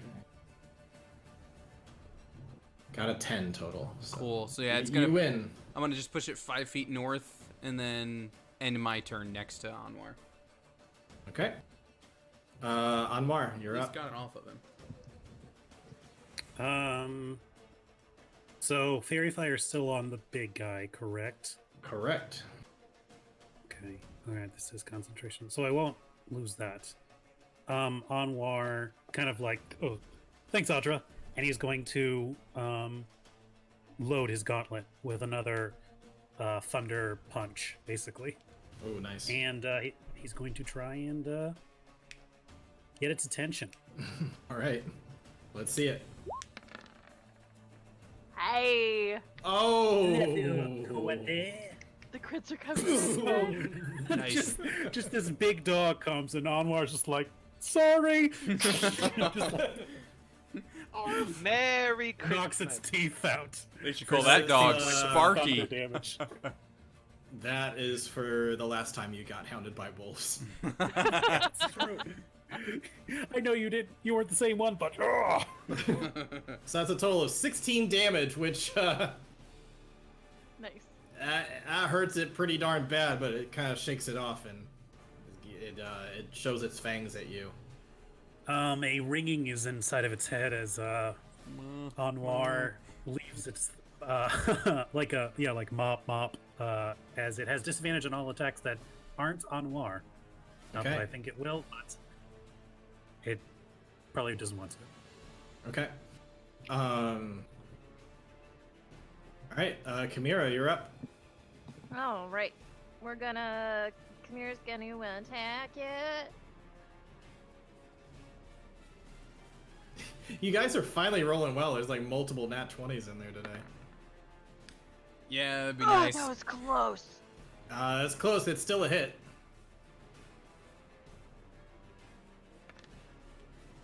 Ugh, a 5. Which one is this? Is this the Echo or is this? Oh, that was Cammy. Okay. All right. So a total of 5 damage to it. Yeah. Okay. You cut it. You cut it along its leg a little bit, which definitely angers it, but on its own doesn't do that much damage to it. Okay. I'm going to do Unleash Incarnation, and the Echo's going to attack 2. Okay, and that you still got the hunter's mark on this guy. Actually, did you roll con for when you got hit? Oh no, I didn't. That's con. You save. 15. You still have hunter's mark. Cool. 5 for the Echo. Oof, that definitely hits the wolf. 3. Blast 6. 6 plus the hunter's mark. Oh yeah, plus 6 again. I'm so sorry, guys. That's okay. This is gonna be a problem. Oh, 36. Nice. Ooh, describe how you kill this one with your hunter's instinct. So initially her sword was wedged into the chest of the thing and it kind of struggled and attacked, and then she just like yanks her sword back, and then in this like wide sweeping motion I want the blade to go like into the ribs, like through the lung into the heart. Oof, yeah. Just an angle. Yep. That happens and then it just falls over dead. And then as a bonus action, can I do swapsies with my Echo? Yep. Also, just as a reminder for Hunter's Mark, now that you've killed something with a Hunter's Mark, as a bonus action, you can shift it to something else. Okay. But yep, bonus action. Yep, you can move. You can swap with your Echo. Yep. Okay, and then that's at the extent or the cost of 15 feet of movement, so I'm just gonna move back. Okay. That's me. All right, Hunter, you're up.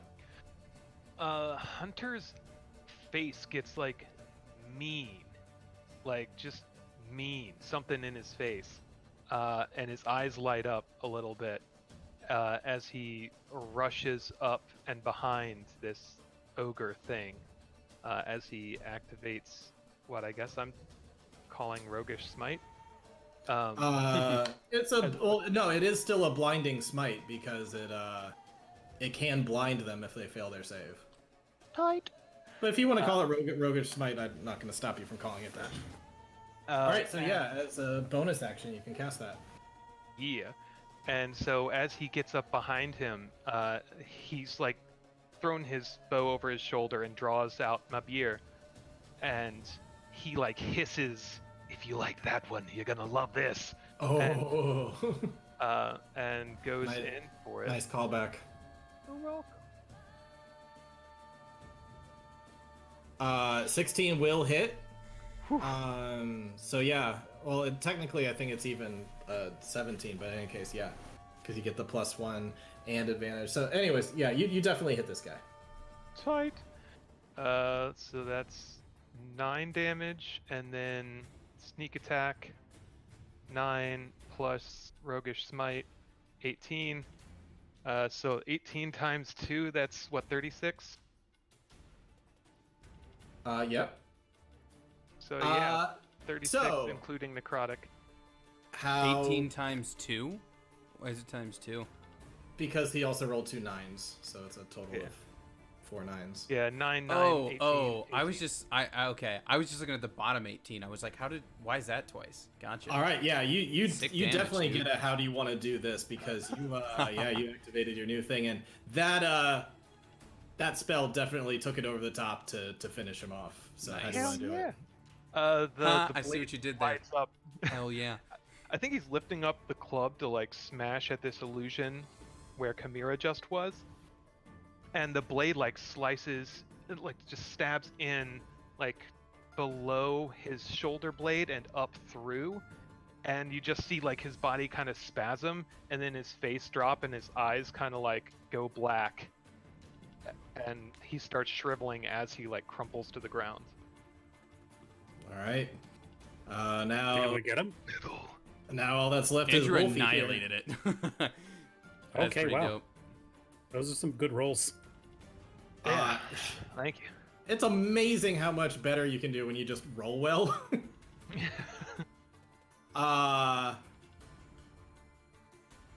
Yeah, Wolfie is immediately gonna run over and take attack ops to attack Hunter after that, and he's gonna attack at disadvantage because of Anwar's thing. Mhm. So Audra, you hit. Oh, gotcha. Just attacks of opportunity. Audra hits. Anwar also hits. Nice. 17 damage total as Wolfie runs away. Yeah, so I'll let you two collaborate on how you do this for this wolf, because as it tries to get over and get revenge on Hunter, both of you are like, nope, and go ahead, describe what you all do. I like to think that Audra like brings the sword down and it kind of like stops it in its tracks, and then Anwar just like that like Hulkbuster just like boom, it's just like down. Yeah, she looks over at you and just gives like a nod, just like a well done. Yep, all right, and that is it. You are out of combat. Tight. Guys, that fight felt really good. Yeah. Yeah. Yeah, it did. Felt good to finally roll well. Yeah. I didn't it even need did. to use my special stuff yet. Well, I'll tell you the mechanics of it later, but yeah, I was kind of testing you to see how you would do, and once you finally started rolling well, gosh, you did a heck of a lot better. No, I was planning on it, Richard. I was planning on using my fancy ensnaring strike, but didn't need to. Yeah. So also, from a DM perspective, the more special things like this you give us, that just means the harder stuff you can throw at us. Oh yeah, I know that's why I was kind of putting out that test to see the difficulty. Yeah. All right. Well, in any case. Oh, sorry. No, go ahead. I'd like to check the big boy body for like any jewelry made of teeth, or like if there's a like what this thing considers valuable. Figure that out. Okay. Yeah, I would say that definitely wolf teeth are mainly what you find, like a necklace of wolf teeth is the main thing. And these are like big teeth. These are like dire wolf teeth. Wow. Audra's just gonna look at the corpse of the wolf in front of her, just, well, there. I don't know if I prefer these to goats or not, but, and she'll like, cause she's got the furball carrying, she's just gonna... Sorry, go ahead. She's gonna start to lift up the wolf and be like holding it across her hands and just call out, Chimera, do you need more pelts for the store? Well, they can't hurt, but we don't need the entire thing. And she just kind of drops it back to the ground.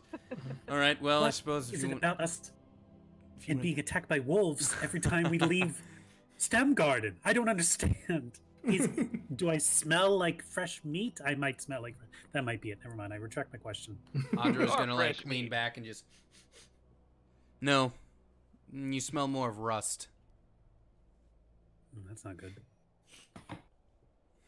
When was the last time you got your tetanus shot, dear? Before we left. Those exist. I got all my shots. It was at the temple. The clerics updated us on all If that. we encounter any mosquitoes on the way down the mountain, I'm covered. I have my card right here, saying that I got my shots. Wonderful. Anything other than the tooth necklace? I'd say that the loincloth, and he's got like some bracers that all seem like they're made out of goat hide. Don't look under there. I'll take the bracers. Goat hide bracers. Do it, Okay. coward. Do it. They're definitely way too big for you, but as far as raw material, yeah, you can take them. Could you put him around like his upper thighs? Is that like approximately the same thickness? Probably. Use them as garters. And also, he's got a big old great club that's just made out of wood. Yeah, we got a Yule log. Nice. Yeah, a little bit. I would I'll like to drag try that to one. take. Hey! I thought you weren't checking underneath the loincloth. No! Ba-da-ba-ba-da-ba. I would like to try to take the wolf hide though, not the whole body of the wolf, but yeah. Okay. Yeah, you do all of that, and then you will make it down the rest of the mountain without any more issue. Actually, before we do that, while we're still far away from everything, Mm-hmm. while we're all warmed up and I guess geared up, do we want to try the statue to see what happens?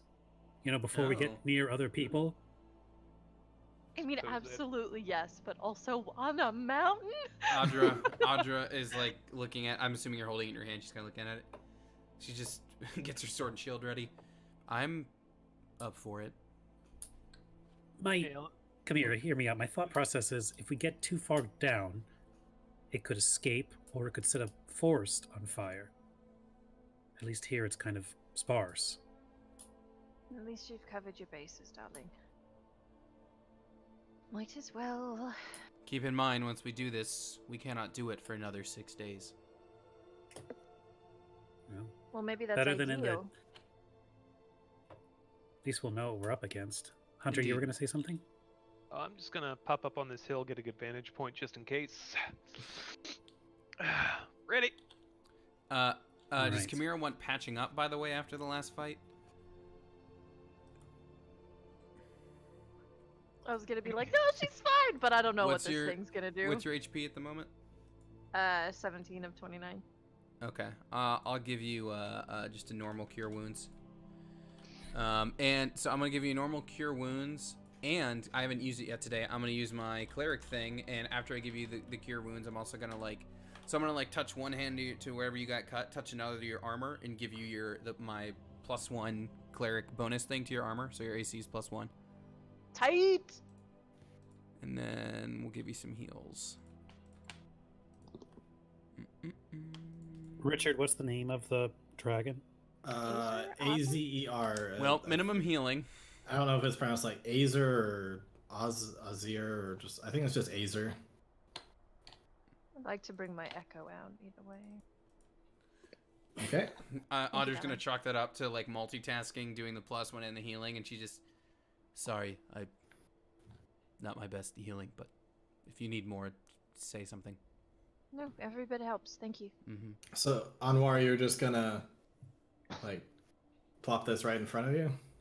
I'll kind of place it on a log, and I'll say, "Oh, great dragon, Ozzer, we summon you. Okay, before Grant you our wish." before you even finish your sentence, just at the mention of Ozzer or Azer, the thing is just going to like glow and turn into a little brass dragon wormling. Oh, okay, okay. And immediately its tongue is just gonna be like hanging out, just like.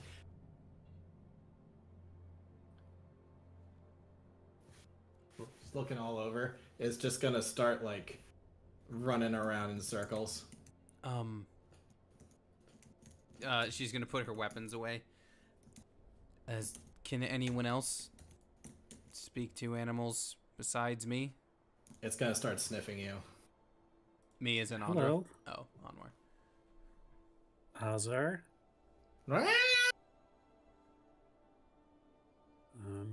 do you speak Common or Dwarvish, or can I tell if he's intelligent or not? Go ahead and roll insight.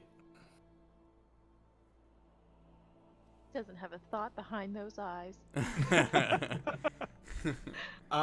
Yeah, even with a 10, you're like, I heard legend that like dragons were smart and like they knew language. This one seems a little derpy. Awesome. Okay. Seems a little. It's not a scholar. We'll put that way. It's gonna start like flying around circles around you guys. Richard would. And then kind of settle back down after a bit and start sniffing Hunter. Okay. I guess I'll wait till it comes over to me. Never mind. Okay. I'm gonna put down my bow and arrow and take a knee, and apparently do pretty well with the dang thing. Nice. Oh You yeah. enjoyed. Yeah, I'm gonna start like cooing at it, and I don't know. It's acting like a derpy cat, so I guess I'm gonna act like it's a cat and see how it goes from there. Yeah, if you start like scratching its head or something, it's gonna be like, Friend? and then it's gonna like huff a little thing of smoke at you, and then kind of give a little bit of a laugh, and then scamper off towards Audra. All right, cool. Upon seeing the smoke, I guess you would consider a command would be kind of an intimidation roll, because animals and plants understand my speech, like they understand what I'm telling them to do or requesting of them, and I have advantage on trying to do that. So what I want to do is, upon seeing it do its little smoke puff, I want to like toss a rock up into the air and just say like, burn it, just to like see if it can like, take a shot at it with a little fire breath or anything. Okay, and you have something that does animals too? I thought it was just plants. It's speech of beast and leaf, so it's animals as well. Okay. So it's I cannot understand them in turn, but they understand what I'm saying, and I have advantage on charisma checks for trying to get them to do stuff. Okay, so what kind of charisma check are you trying to make? Well, this would be, if I'm just throwing that up and yelling it, I'm guessing it'd be intimidation, right? Like if I'm just issuing a command. Intimidate it? Well, I want to toss the rock up into the air and tell it to burn the rock. I think that'd be more like persuasion or animal handling, not really intimidation, unless you're trying to like do it or I'm gonna hit you. The reason I say it is because my thing is specifically for charisma checks with animals, but if you want persuasion, I'll do that. Yeah, if you're trying to do,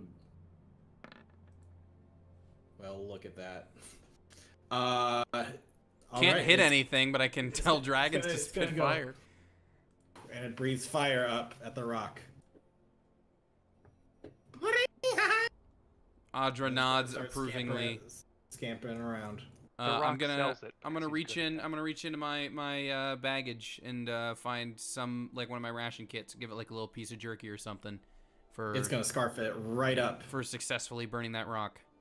It's gonna scarf it right up and then like roll over on its back and just be like, So, Audra, how long is it like this before it goes back? An hour. An hour once every 6 days. Indeed. My For- question is, if we train it now or teach it things now, etc., how much of that is retained upon it returning? Does it, and if it grows now, right? If normal cellular processes are happening, does it return to that stage? Does it cease development as a totem, or will it time move the same for it as it does for us? I imagine it probably only ages while it's like this. It's probably like any petrification process, it's frozen, for lack of a better term. So whatever we do So- with it prior to it returning to its totem state, that's the last thing it'll remember before it is summoned again? Maybe. It doesn't seem too concerned about us. It doesn't seem too concerned about anything.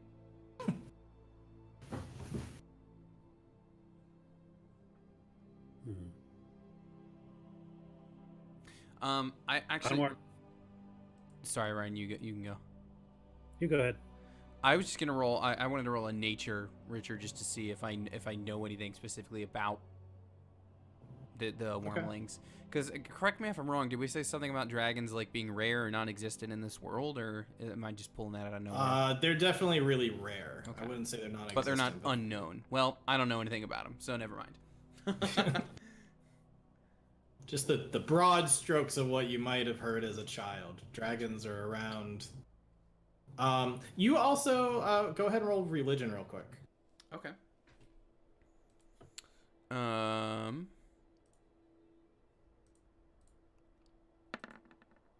Not much better. No, no. I didn't say my prayers today. He also never studied at a temple, so just thought there'd be an off chance that Grogmar may have known something and taught Yeah. you it, but nope. Well, nope.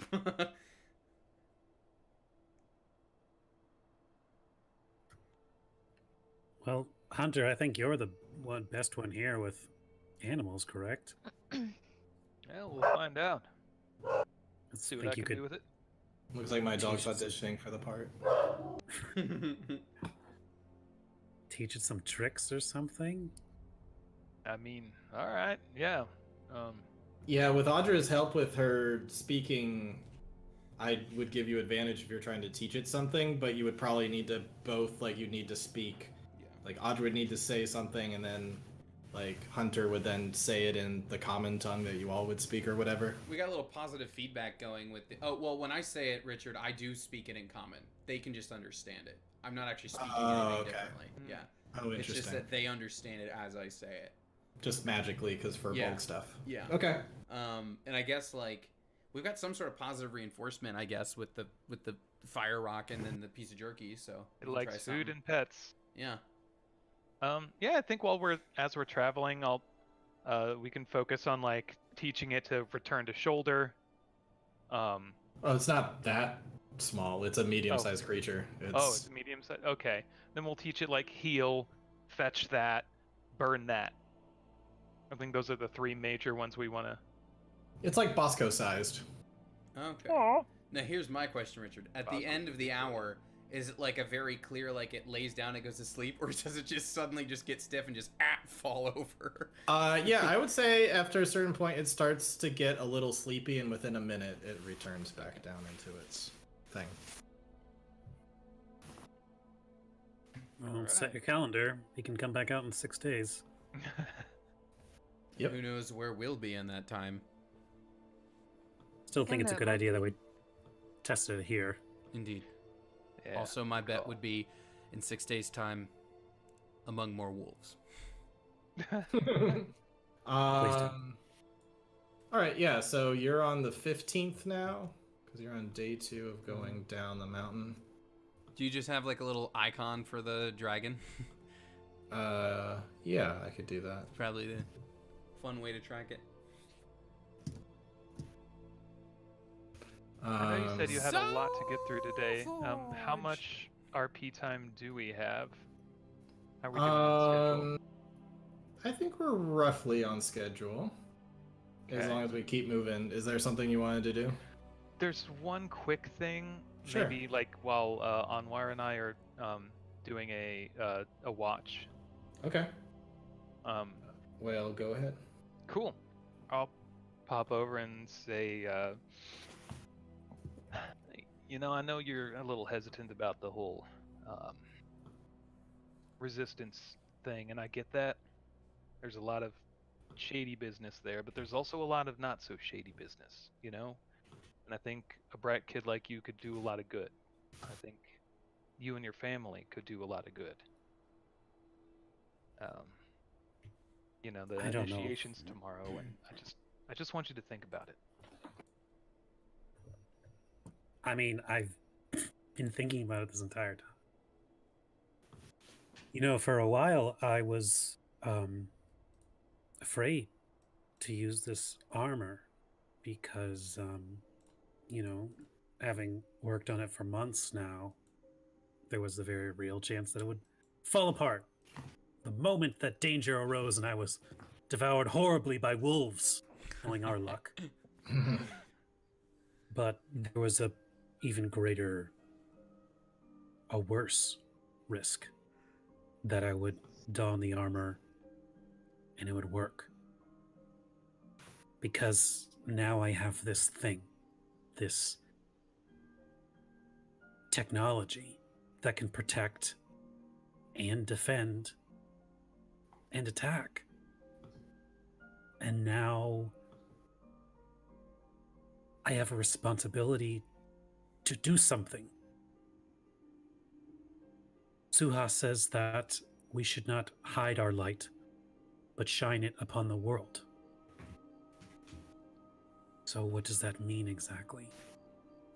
Do I start kicking down doors and beating back the Empire?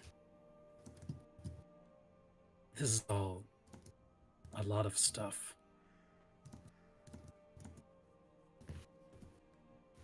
The other day, when we awoke from our journey underground, I had a dream that a red genie came to me.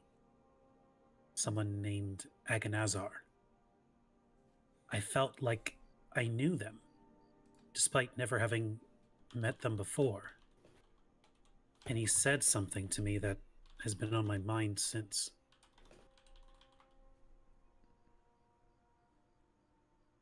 The flame that burns deep within, the spark that ignited an ancient and powerful lineage. It is a false choice, young one, to decide between the two.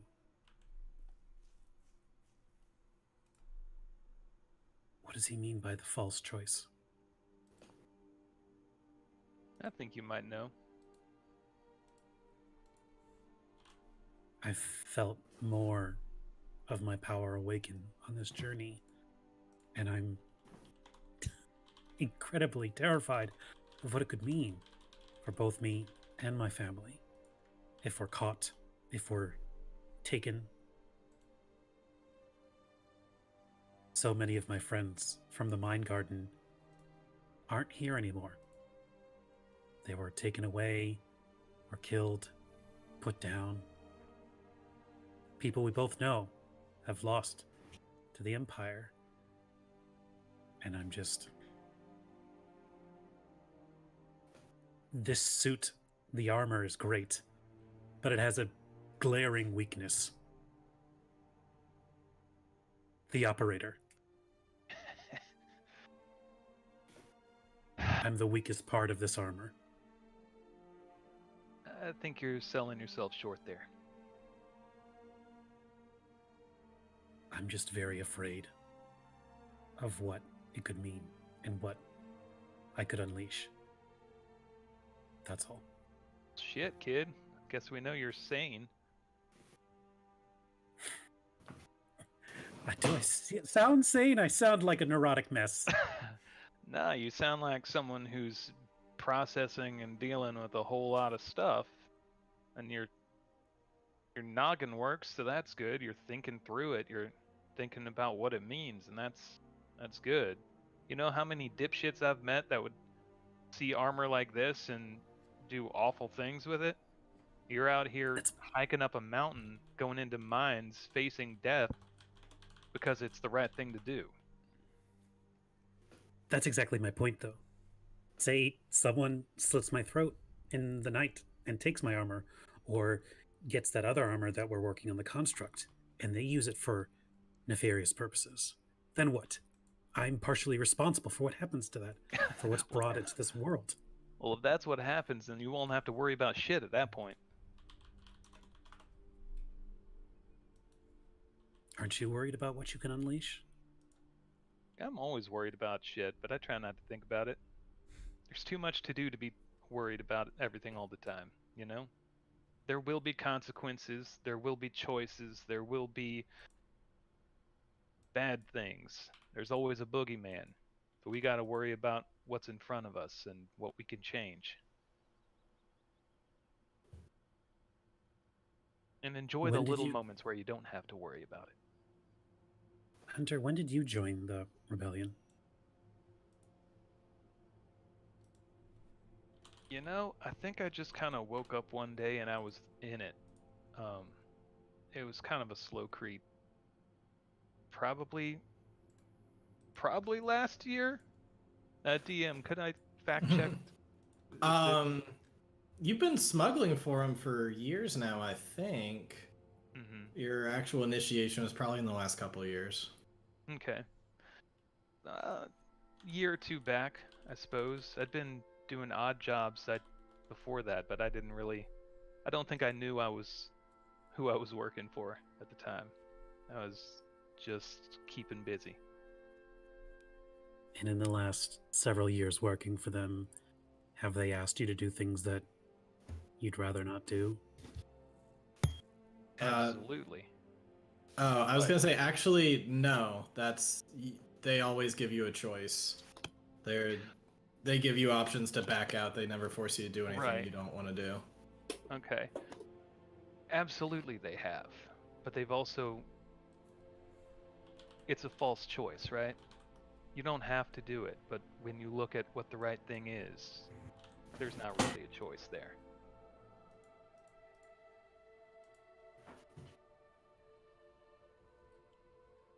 Do you feel like you've made a difference?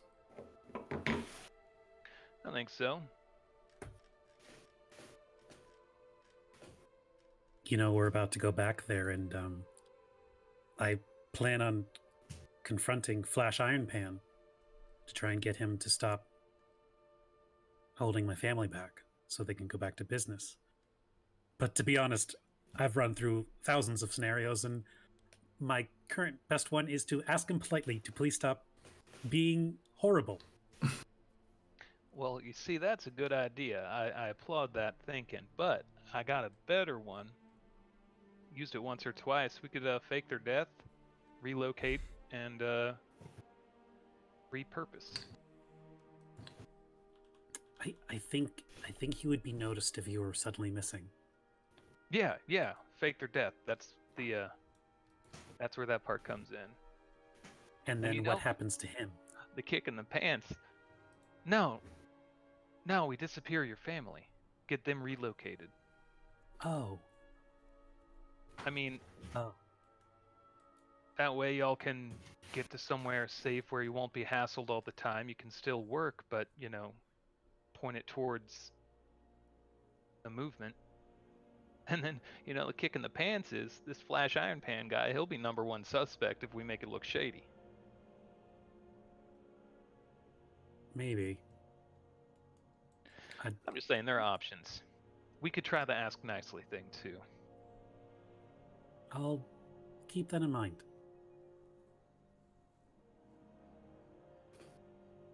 All right. Anything else as you journey down the mountain? Alrighty then. So eventually you'll get back to the safe house where you can pick up your yaks and your wagon. For the sake of saving time, I will just say that Trax, like before, does not really choose to say very much. However, he is going to ask you if you would be willing to, if any of you would be willing to provide housing for him on the night of the 25th. I believe it's currently the 15th. If any of you would be so kind, I plan to be in STEM Garden the night of the 25th, and it would be helpful to have a room. What I is can it? take you in. What is it you're in town for, Trax? I'm afraid something I'm not at liberty to say. Well, As you know, we keep things close to the chest for a reason, for protection. indeed. She'll motion to her Chimera, though you already have your answer, so there you are. Thank you very much, Miss Chimera. That's very nice of you. I promise not to take up any room. I just... Doesn't matter, I have plenty. Very, very well then. Some cleaning to do. And It'll take up like 8 feet of room at least.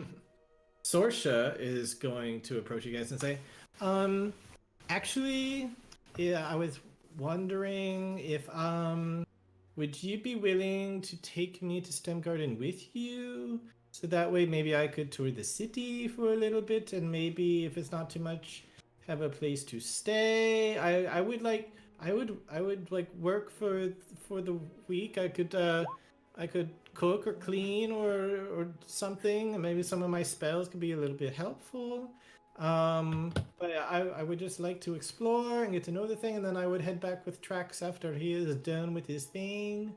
Would anybody be willing to do that? I know it's a lot to ask to put me up for about 10 days. No, darling, it's no trouble. Really? Of course. Oh my Again, gosh! She's gonna like run up and hug you. Thank you, thank you, thank you! Of course. And I pat her back. Do take good care of her.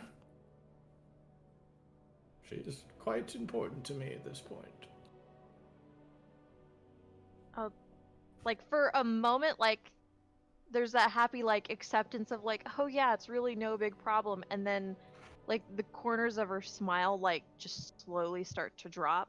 Like, she realizes, oh yeah, the last time I had a kid in my custody, everything was fine. Not. And then she, like, kind of reinforces the smile and just nods. Thank you so very much. You will not regret it.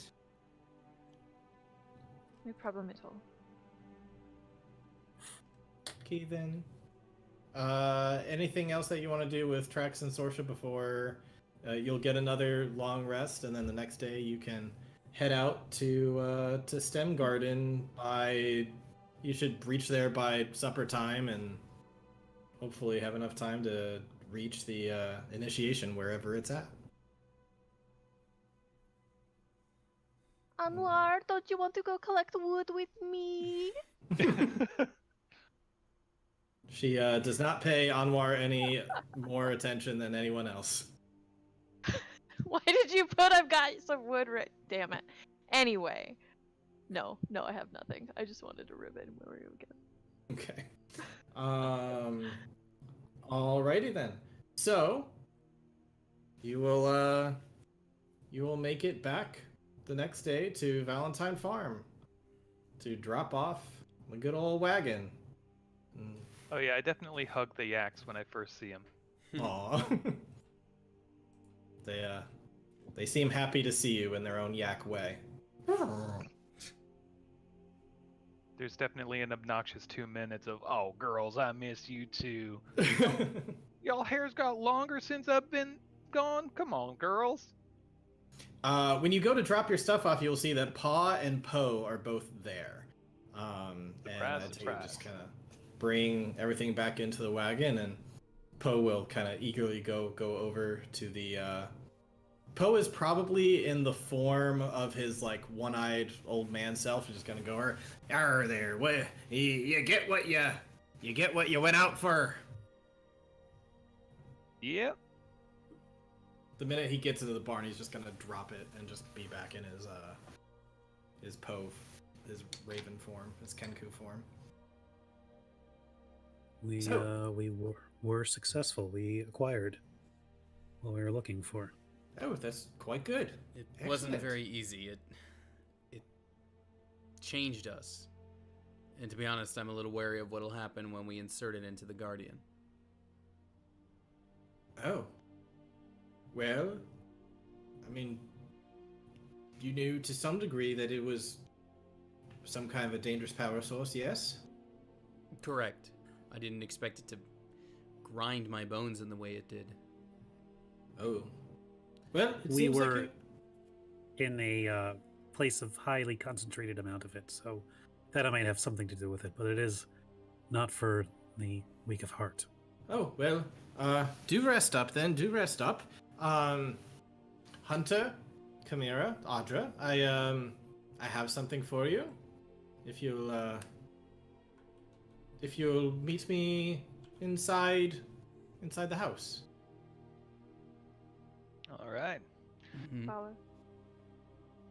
Excellent, excellent. Anwar, before you go back into the city, just wanted to know if you had thought any more about joining. Is still a chance for you to join tonight, should you wish? Oh, I appreciate your patience with me. I think for now, my place is where I am, and I'm just an inventor. That's all. And that's all you would need to be for us. I understand you're not a fighter. Is there something that we're doing that you do not agree with? Or is it that you're not entirely sure of what it is we do? What is holding you back, Anwar?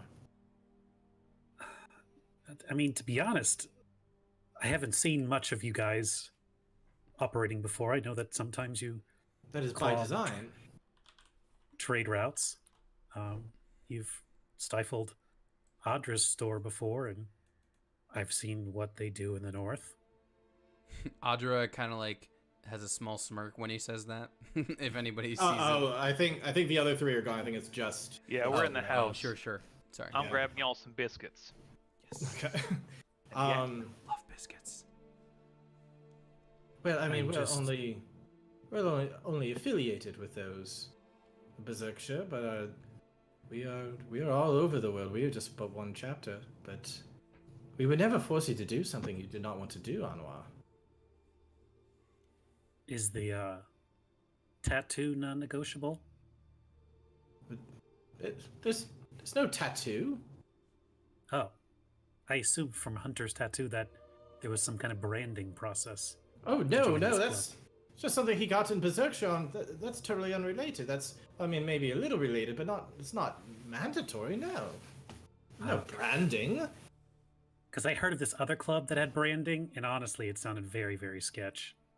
Oh, maybe that would be, but no, nothing like that. It's just a matter of aligning principles and forming an alliance.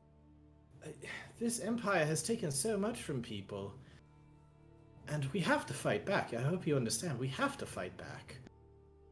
And I don't know what you would have us do. Write a letter to the emperor, or just stand in a line out in a field to fight them off directly, but that's not the way the world works.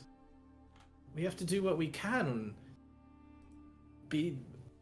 Right now, mostly we've been a nuisance for them to keep them from expanding, so they don't take over the entire world. We need to keep some level of hope going that there can be a stop to their expansion and, dare I say, one day reverse and start to take some land back. You can be a part of that. I mean, look what they've taken from you, Anwar. Your friends, your family's business, your livelihood. I have traveled far, and I know the history of the Fire Genasi. Your people have been on the run from this empire for generations. When will it finally be time to stop running, Anwar? Anwar is going to be quiet for a couple moments, and you can see his eyes. He kind of like bites his thumb, and you can see like he's running all the different scenarios and like all like going through like, no, that sucks. Nope, try again. This one, ask kindly. And he remembers the dream with Agonazar, the false choice, the gripping the power within, the flame. And he says, if there are things I don't want to do or don't believe in, I can say no. And if it threatens my friends or family, I can leave. You won't have me killed. What is important is that you never betray the group. If you need to back out, you can back out. But understand that should you gain access to our secrets, you must commit to defending those secrets with your life. Because those secrets, if found by the Empire, could get a lot of innocent people killed. I understand. Now listen, if you don't want to join because of ethical reasons, I can begrudgingly respect that. But if you're willing to partake in the benefits of our protection, but you're too afraid of what might come your way should you choose to make a stand, well then gosh, Anmar, I'm afraid I don't even want to know you. I'll do it. Oh. Okay. My family's in a very bad way right now, and right now our options are to flee, surrender, or fight back. I need to fight back. Now you're talking! Yes, yes. Let's go inside. Let's go inside. What have you gotten yourself into, Anwar? and I'll follow. Okay. I think the second they walk through the door, like Hunter immediately looks over, like back and forth, and like look to Poe and like raises an eyebrow, like a waiting for like a nod or a shake. All right, let's break out some shine. Yeah, going inside, he is going to reveal to you all the location of a house within the city walls, which will be the location for this event. And he'll give you instruction on where to go, like specifically how to knock, like going around the back door and everything. And he'll just basically give you all the instructions, and then he'll also say, Hunter, you will be the first one to enter, and then they will enter in afterwards. But it is important that you are there to introduce them, so to speak. Can do. And Pa's just like, yeah, let's bring out the shine. Bringing me back to my old days, back when I was more involved. Is this break time before initiation, or did you have a different thing in mind? Yeah, this would be a good time right before break, but I'll say one other thing. Pa is gonna take Hunter aside and say, Hunter, I know you've been through a lot, but there is one thing I'd like you to do with me tomorrow, if you don't mind. I'm gonna take all that money over to the tax collector, and well, I sure would like it if you would be there with me, so that way we don't we don't get robbed or nothing. They don't take advantage. You understand? All right, I'm in. All right, sounds good. And with that, yeah, we'll take a break, and then I think we've got a couple things. I think there'll be a visit to Bjorn, and then we've got the initiation. Cool. Tony, hit us with that animation. Oh, I'm hitting it. Boom! BRB. BRB. Nice. I wasn't planning on doing that, but I was not expecting you to do it either. I hope you didn't feel like pressured by me to be like, oh, the DM really wants me to do this, because I was like, I was gonna talk to you earlier and I totally forgot to about like, oh right, I want to make sure he knows that like just because the NPC is saying that doesn't mean I'm necessarily saying that. But I don't know. No, I was like, I'm gonna make this turn eventually, and I think like now on his own terms seems like the best way to do it. So Cool. Mm-hmm.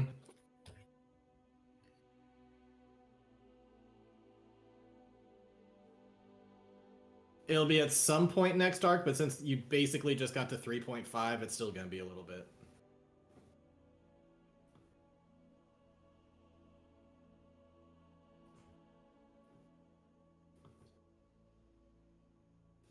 Mm-hmm.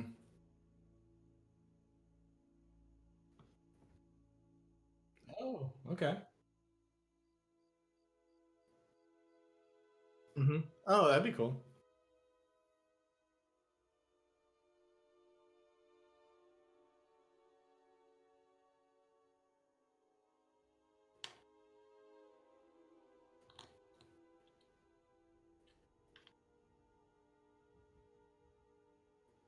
Yeah, I wouldn't want there to be like too much overlap, but as long as it's a different subclass, then.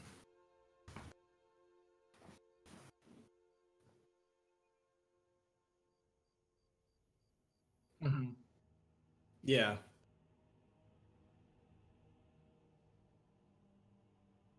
Mm-hmm. That'd be interesting. Yeah. Yeah. Just so you know, at the rate that we're leveling, it'll be like quite a while before you'd get to a level 3 fighter on top of what you're at. Just so you know. Mm-hmm. Oh, I see. Okay.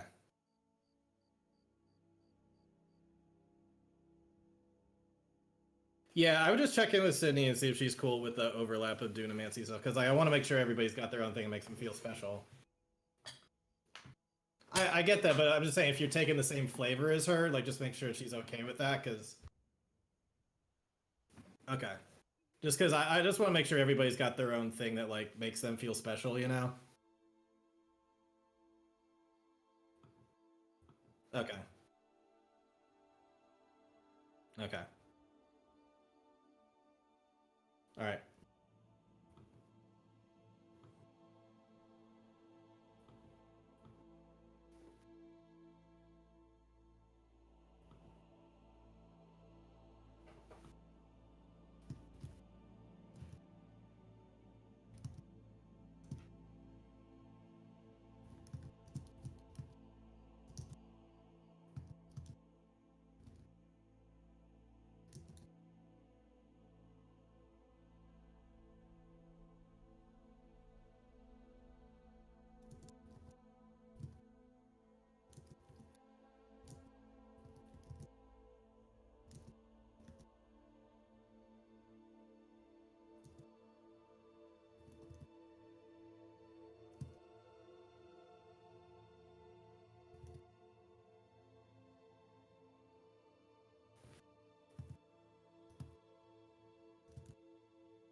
Richard, I checked in on the Facebook feed. I could still hear your mic for some reason.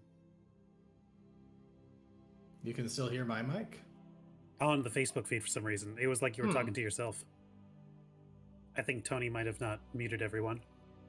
Oh, that's weird. I wasn't talking. I'm just typing. Yeah, you were talking to Tony about... Oh, I was talking to Tony, yeah. Multi-class stuff. Yeah. So I don't know what the deal is with that. But I just wanted to check to make sure that the animation was happening, and it was. Yay! It looks great. So I don't know if you could tell from my other sketches, but another idea I have for a break one is like a campfire. Yeah, well, Sydney made a campfire. It's really good. Yeah, so my thought is to like edit at least two of them, so one is sleeping and one is like sitting at the campfire, and then like that'll be a be right back screen. Nice. And then I had a whole. Sorry, go ahead. I just sent you and Sid a message about some of that stuff, so you can go ahead and take a look. But in any case, Sydney's back again. Sydney's back. Tell a friend. Don't I just go. sent you and Ryan a message about D&D stuff. Ooh.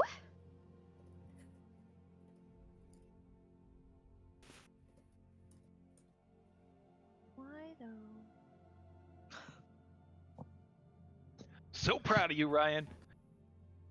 That was a big surprise. I was like, "Oh, all right, this is happening."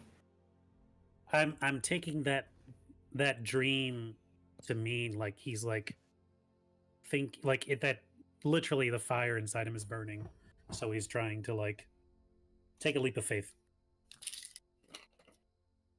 Ironically, from a scary red fire genie. What was I gonna say? Yeah, I mean, I basically just took your first dream where it was like the choice between do I hold the flame or do I take the sword, and I'm like, all right, I'm just gonna run with that. And turned it into a whole new thing, and also took what you said about like Anwar's always looking for a third option, so I'm like, all right, I'm gonna weave that in there too, and just kind of Definitely do that. I do like how you took that suggestion and made him Agonazar. Yeah, I just thought like, hey, this kind of fits. I kind of like it, and I imagine the pronunciation is similar to Anwar, so it'd be like Agonazar, just like the whatever they call the long A's or whatever. Yeah.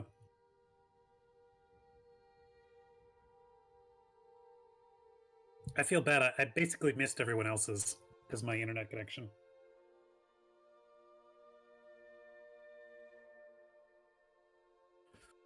Oh yeah. Is he friend or foe? It's up for you to decide.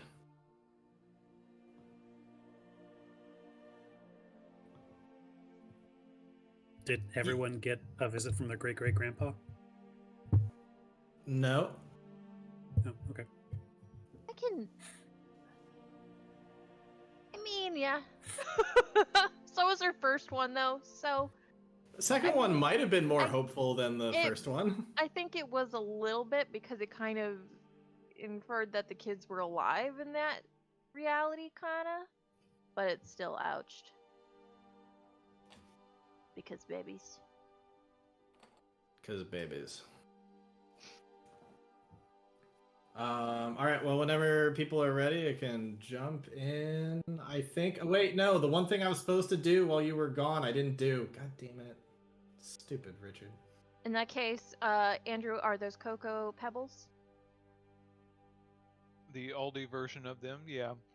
Fuck yeah. They're so fucking good. I I want haven't had junk food cereal in so long. I guess few and far Garrett between. got cinnamon toast crunch ice cream, and it's like cinnamon concentrate. Like it is very cinnamon forward. Yeah, I mean it's not bad. It tastes like CTC, but also Cinnamon Toast Crunch is Amanda's favorite, and she hasn't been able to have it since she's found out she's gluten intolerant. So is he a little bit. That's rough. It's the worst. Because then it's like, I'm just going to enjoy this cheeseburger. I'm so sorry. I love you so much.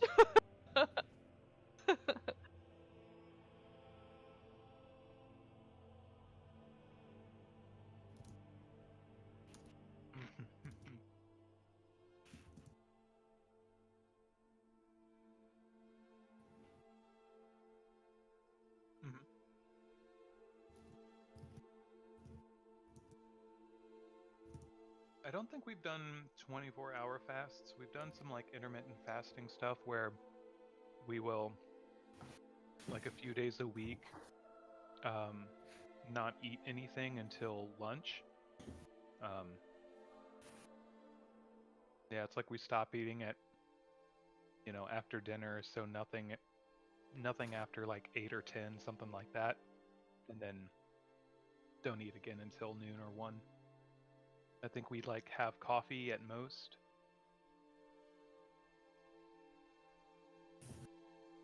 Yeah, we definitely added like oat milk or stuff like that. But we weren't doing it right. Woof. Yeah, I know on the good days, like especially there were periods where we would just do coffee and bacon for breakfast, like 2 slices of bacon and some coffee, and like that held us off until lunch, like late lunch too.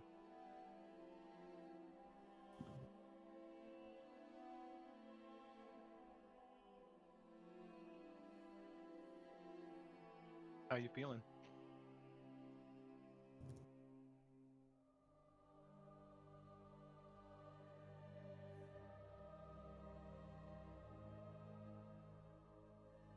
That's really tough for me because, like, if I'm hungry, I have a really hard time falling asleep. There are other people that are like, yeah, if I'm hungry, I just go to sleep and then in the morning. It's like, I can't do that.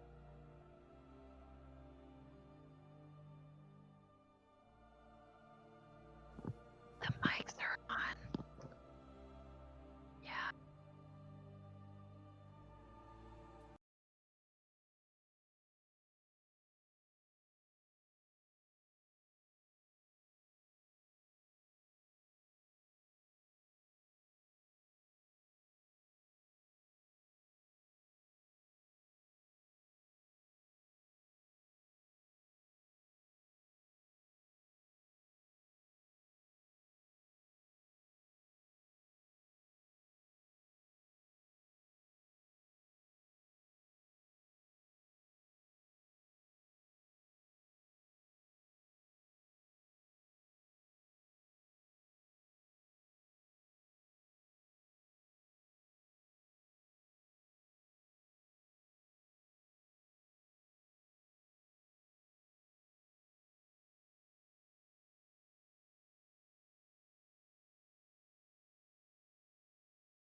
Okay, we're back in. Sorry if there was any audio leaking through there during the break, folks. Not fortunately, we didn't say anything we shouldn't have. Not that we say anything anyway, but OBS, man, change around those audio settings. Not a fan. Well, anyways, we're back. Go for it. Alrighty, so let's start off with Bjorn.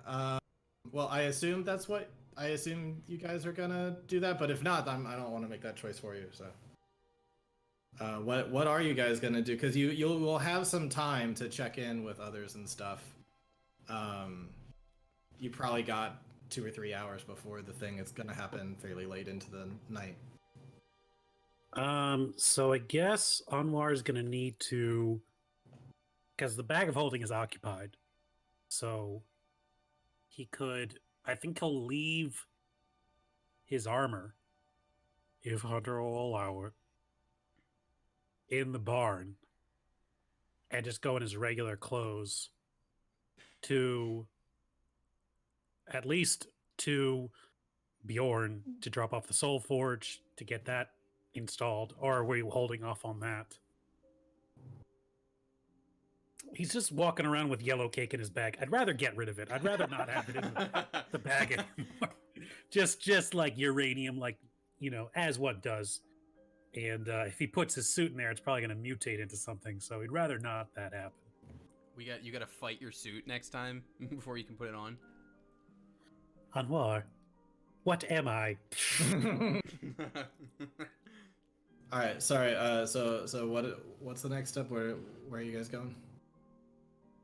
Anwar will doff the suit, and he will, with the bag of holding containing the Soul Forge, will head to Bjorn. Okay, what's everybody else doing?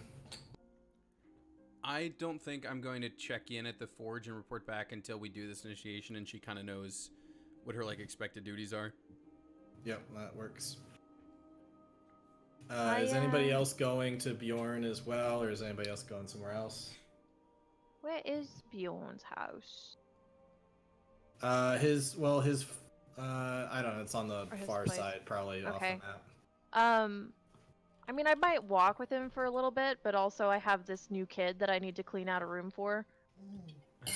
And a grandpa. And a grandpa that's coming. That likes to be sheep. Because I was... Oh yeah, she's with you. Yeah. She's like, so, Miss Chimera, where is your place? This is I've never seen walls so big. Oh, it starts to feel quite small after a while, dear. Like, if you look over there, like, she'll point out the marketplace and the fairgrounds and, like, the shops as we pass them. Ooh. And eventually, she'll split away for Anwar, just kind of giving him, like, a kind of a short wave before escorting her over to the house. Okay. Where she will have her patiently wait in the kitchen while she cleans out a portion of her home, like cleans it up because it hasn't been touched in a minute. It has not. It's very cold in here. Would you like me to start a fire? Yes. Okay. I'm so sorry. I am happy to help. I understand you've been away. I wasn't anticipating company ever. I don't even have food. Oh no. That's okay. I'm sure there are rats outside or something. I will. Oh no! I'm gonna spend my time leading up to getting the room ready, and then like making a quick market dash to get at least food for the night before I go and get groceries for the rest of the week, kind of a thing. Okay. All right, so we'll go over to Bjorn. So is Anwar the only one going to Bjorn? I think so. I can go with unless as Do long it. as it doesn't. I know I'm going with Paul at some point. I could go So- with as well, just 'cause I did help gather the stuff. Actually, Aja, I would appreciate you were there with us, just because Kinda you know tight. firsthand how dangerous this stuff is. and I'll I hang still with am Paul. not sure what that thing is going to do once powered up. Well, the good news is that it's still mostly broken, so probably not much. Indeed. All right. So you head over to Bjorn, and it's still just past supper time, so you're not waking him up or anything. But he is home. He's done for the day at his forge. So yeah, if you knock on his door, he'll be like, Anwar, you're alive. Did you get the Soul Forge? We did. Maybe we should head inside, away from prying ears. Yes, with the both of you. Why don't you come on in? Alrighty then. Listen, I gotta give you a heads up. This thing's it taken a lot longer than I expect, and looking over this thing, I got a feeling that we're gonna want to try to create this thing as exact as we can. it seems like this thing was very intentionally made, you know? The more I inspect, the more it just seems very purposeful. Every little nook and cranny on the armor, every little symbol, so, that's just gonna take some time. But if I got both of you helping me, maybe we can get it done within the next week or two. You definitely have my aid. Do you think we can place the Soul Forge without it suddenly coming alive or killing us or anything like that? I don't know, putting it in the right way before it's done. Who knows what you'd be bringing life to? I'd be worried about that. Would it be too much to keep it in that bag of yours for a while? Alright, I guess it would. It is rather. Sorry, dangerous. everyone's got to talk to me right now.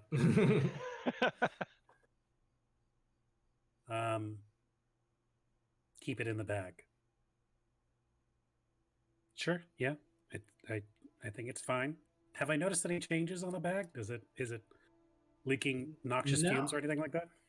No, it's in a different dimension right now, technically. It is That's a it's totally fine. good thing I worked that out. That's a very good thing I worked that out, Anwar. You know, if it was version 37, someone would be very, very mad right now. But, Yes, and just to be clear, you are trying to restart this thing as a construct. You're not trying to turn it into a new suit of armor for anybody or nothing? no. Andrew's gonna slowly turn toward Anwar. Right? Yeah. I mean, unless I had, like, I could put my suit in that suit, and then I'd be, like, two suits. It would be like a I feel that would be buster of sorts. difficult to control. That'd be like riding a horse atop another horse.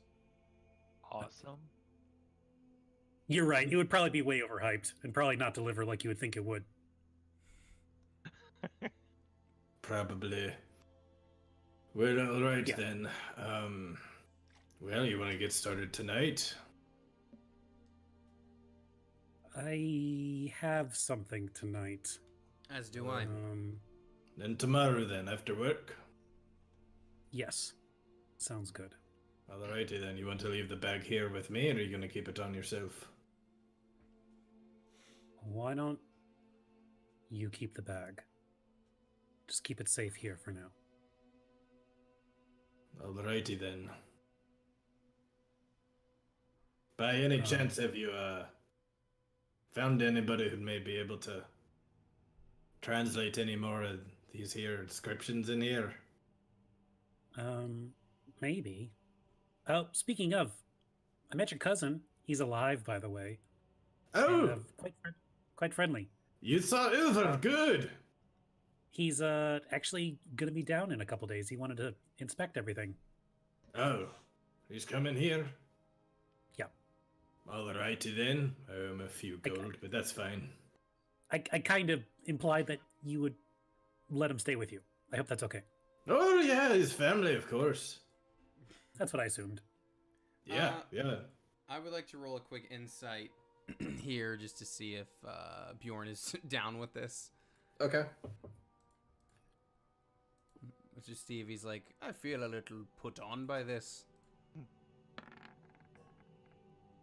Yeah, I want to peer into his innermost soul. Is he comfortable with his cousin being around? When he said he owes him a few gold, he owes him a lot of gold. Ooh, Yeah. I never paid him back for that plate armor. No. He promised to pay him some wages.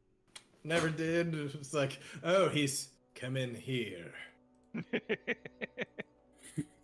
Cool.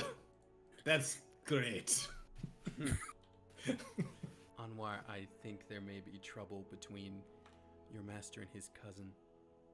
Well, with a nat 20, you'd say, like, no, there's not any actual trouble. It's just like, oh, okay, I have to deal with this now. But, like, he loves him. There's... Anwar, they may be they love family, each but other. No, I feel I think they're fine. I think they'll be great. Okay. Agree to disagree, buddy. But I'll leave this here with you, and we'll monitor it for the next week or so, working on this. I guess with the shop closed, I have a lot of free time opened up. So, yeah, just make sure no one takes it. And I'll hand over my bag of holding containing a piece Nuke. of unobtainium. As we walk, I don't know if we're leaving right now, but as we do leave, Audrey's just gonna look to him. I feel our freed up schedules are going to get a little busier after this evening.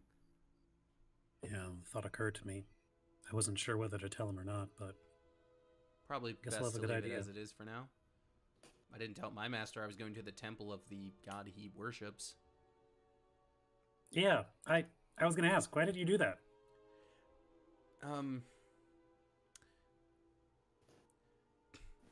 Have you ever been working in your shop and maybe seen something your dad was making and thought, boy, I wish I could make that? You know, maybe just a little touch of jealousy.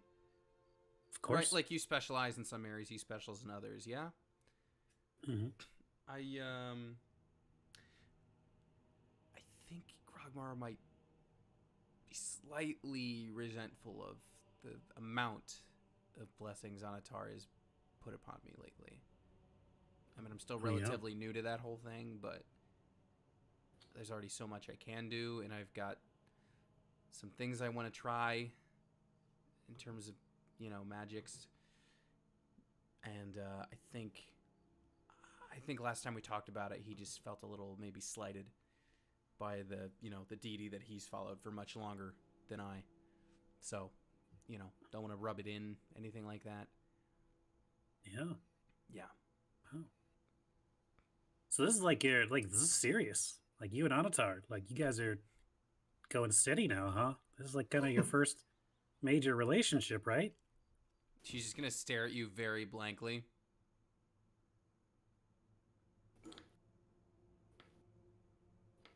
We don't have to talk about it. It's fine. Good. And then she'll start walking off, you know, toward the secret house or whatever it was. Is All the secret place inside the city limits? It is. Then Anwar will go without the armor. Okay. Damn it, I was gonna ask if the secret place was actually in Valentine's barn. No. They dress it up like a hoedown or something. No, unfortunately, there's a big sign that says secret headquarters over there, so they don't meet there. Yeah. That's a diversion. It's true, there is one. Big flashing lights. Yep. Let's take us back to Tinsel, the whole nine. Yep. All right. So, are we good to go into initiation? I think so. Taking me back to college with that. Yeah. 1, 2, 3, and if Artem was here, 4 of us have been through that. Yep. So. I was in a movie with it. Yep. Hey, me So- too. I was also in. I forget that we share that. I was an extra in that. Yep. So, your group will kind of go up to this place fairly late at night at dark. You go up to this house that's kind of like you can weave through a couple different little alleyways to get to this house. And when you get kind of to the back door area, you will be greeted. I guess, Hunter, if you do like the special knock that Poe told you, you will be greeted by a man with long blonde hair, green tunic, lots of like feathers and beads, things like that. You would probably recognize him from the Ripped and Hammered Inn and Tavern. He's a bard who plays there from time to time. I imagine that you've probably frequented that bar every once in a while. So it's possible that other people have seen him before too. But he is gonna say, "Oh, good to see you. Good to see you. Come on in. Come on in." He's gonna well, he'll bring in Hunter, but they'll say, "Oh, stop. You three stay here." And so Hunter, you're going to go down and be given a black robe. You know the drill. You've done this before. Put on the black robe. Go stand over there. And I do the drill. yeah. All right. And so after that, he will open the door. Well, you guys are gonna wait outside for like 10 minutes or so, and finally he'll open the door and say, "All right, you can come on in now, single file now." And when you walk down, there's like a brief second where everything is like muffled. It's like transitioning from like above water to underwater, but then it goes back to hearing regularly. But you get the sense that there was some kind of a sound barrier that you crossed. And you walk down steps into a very dimly lit room. There is a fire in the center of the room, and standing all around in a circle are a whole bunch of creatures, humanoid creatures, in black robes.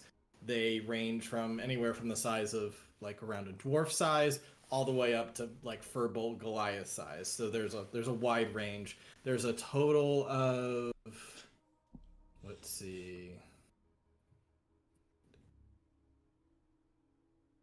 there's a total of 9 people in cloaks standing. Actually, no, sorry, there'd be 8 standing all around, plus this guy in the green tunic, and then there's the 3 of you. You enter the center of the room. He lays out 3 pillows for you to sit down on. Do you each do as he suggests? Yep. Mm-hmm. Alrighty. He is going. I would say if I didn't, Audra is definitely still armored. Mm-hmm. Yeah, that's fine. As you sit down, he is going to bring out a drum that he puts around his waist. It's a huge, huge circular drum, and he's going to just begin pounding on it. And he's going to start just like uttering words that you may or may not know. I'm trying to think of what language this would be. I'm not sure what language it would be, honestly. I think it's just like some old tribal language that you may or may not know. But he'll just be pounding on the thing, just like walking around. Someone else with a, what do you call it? With one of the robes on, is just gonna come over with a bowl that's just gonna have some smoke in it. That's just kind of going around and just kind of wafting smoke over you. And he's just gonna be pounding away and just starting murmuring little words like, Milia mundo grisi refgotera visi merignora grandi. And he's just gonna keep on going on and on, just like in this chant. And you're going to start kind of feeling back into kind of a trance state. And you're going to start to feel compelled to just be honest, because you are now in a zone of truth. And What?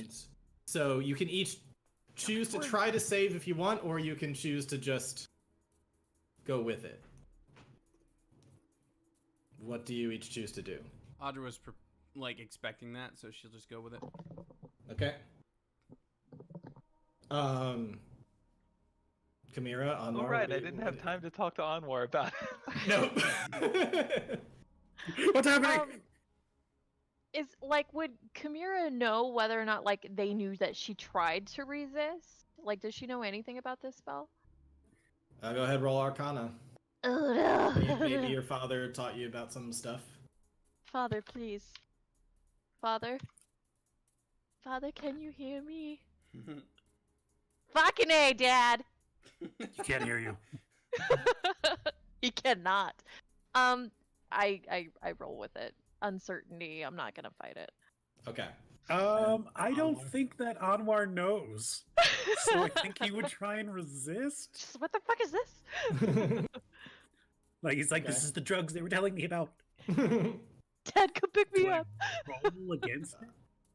Yeah, it's a wisdom save.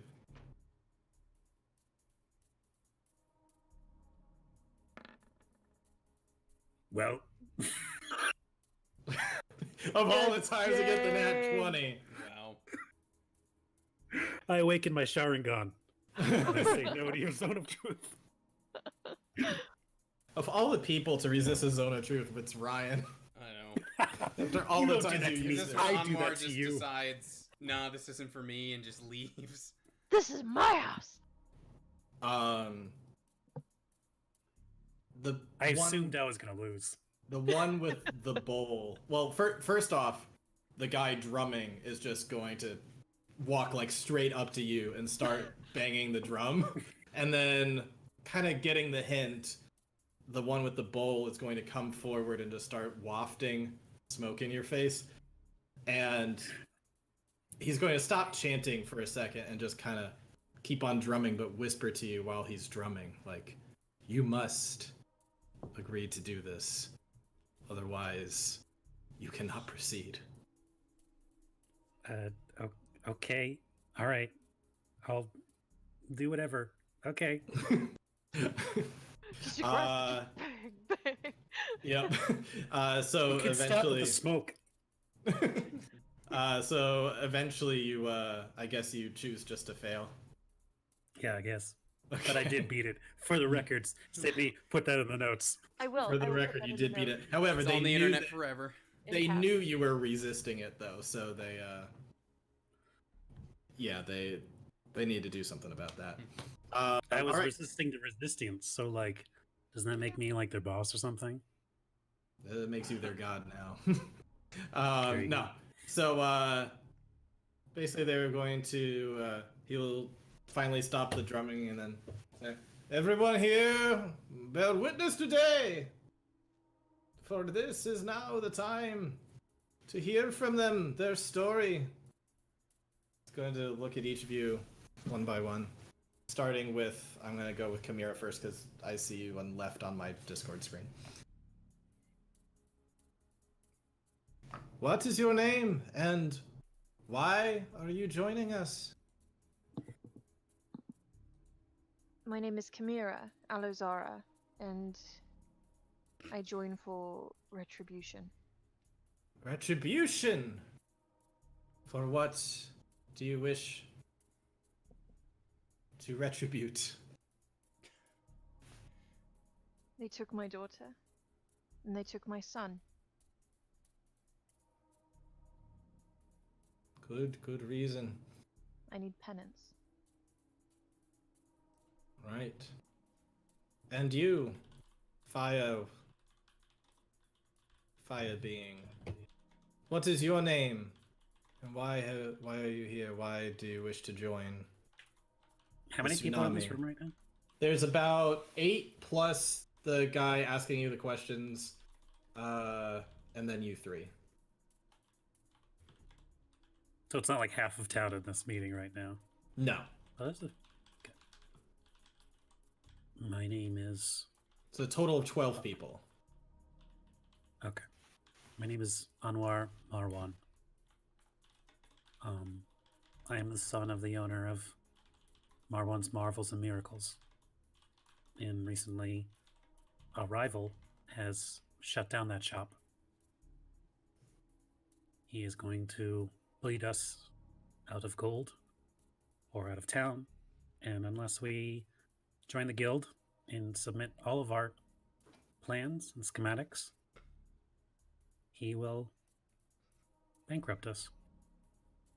So I need to make things right. I just want a chance to make the world a better place. And the Furbolg. What is your name and why are you here? Why do you wish to join Tsunami? My name is Audra. And I've seen what the resistance is capable of. And I want to do the same.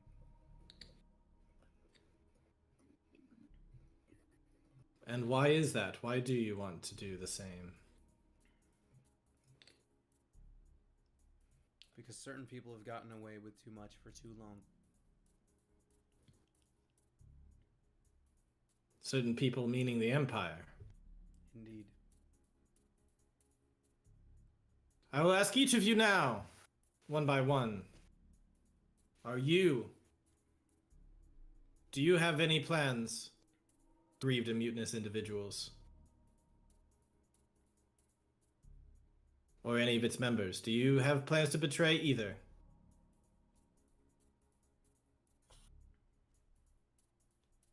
No.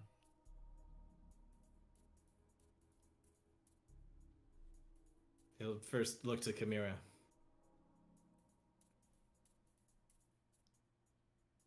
No. Anwar, do you have any plans to betray the group or any of its members? No. And Adra, do you have any plans to betray this resistance or any of its members? She says no, like, so quickly that it almost, like, cuts off the last word of the sentence. Okay. And lastly, and maybe most importantly, are you willing to sacrifice anything, including your own life if necessary, if it comes in order to protect the secrets of this group and the safety of its people? Yes. Anwar thinks for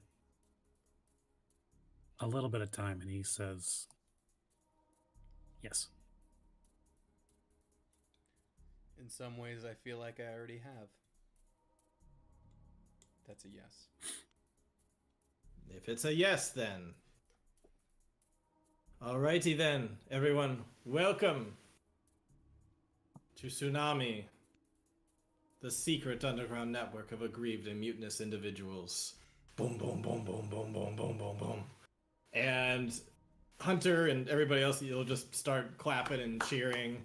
And with that, it's they will take off their hoods. And of course, you see Hunter, you see Poe, you see Pinky, the orc. What do you call him? Bouncer. Bouncer. Thank you.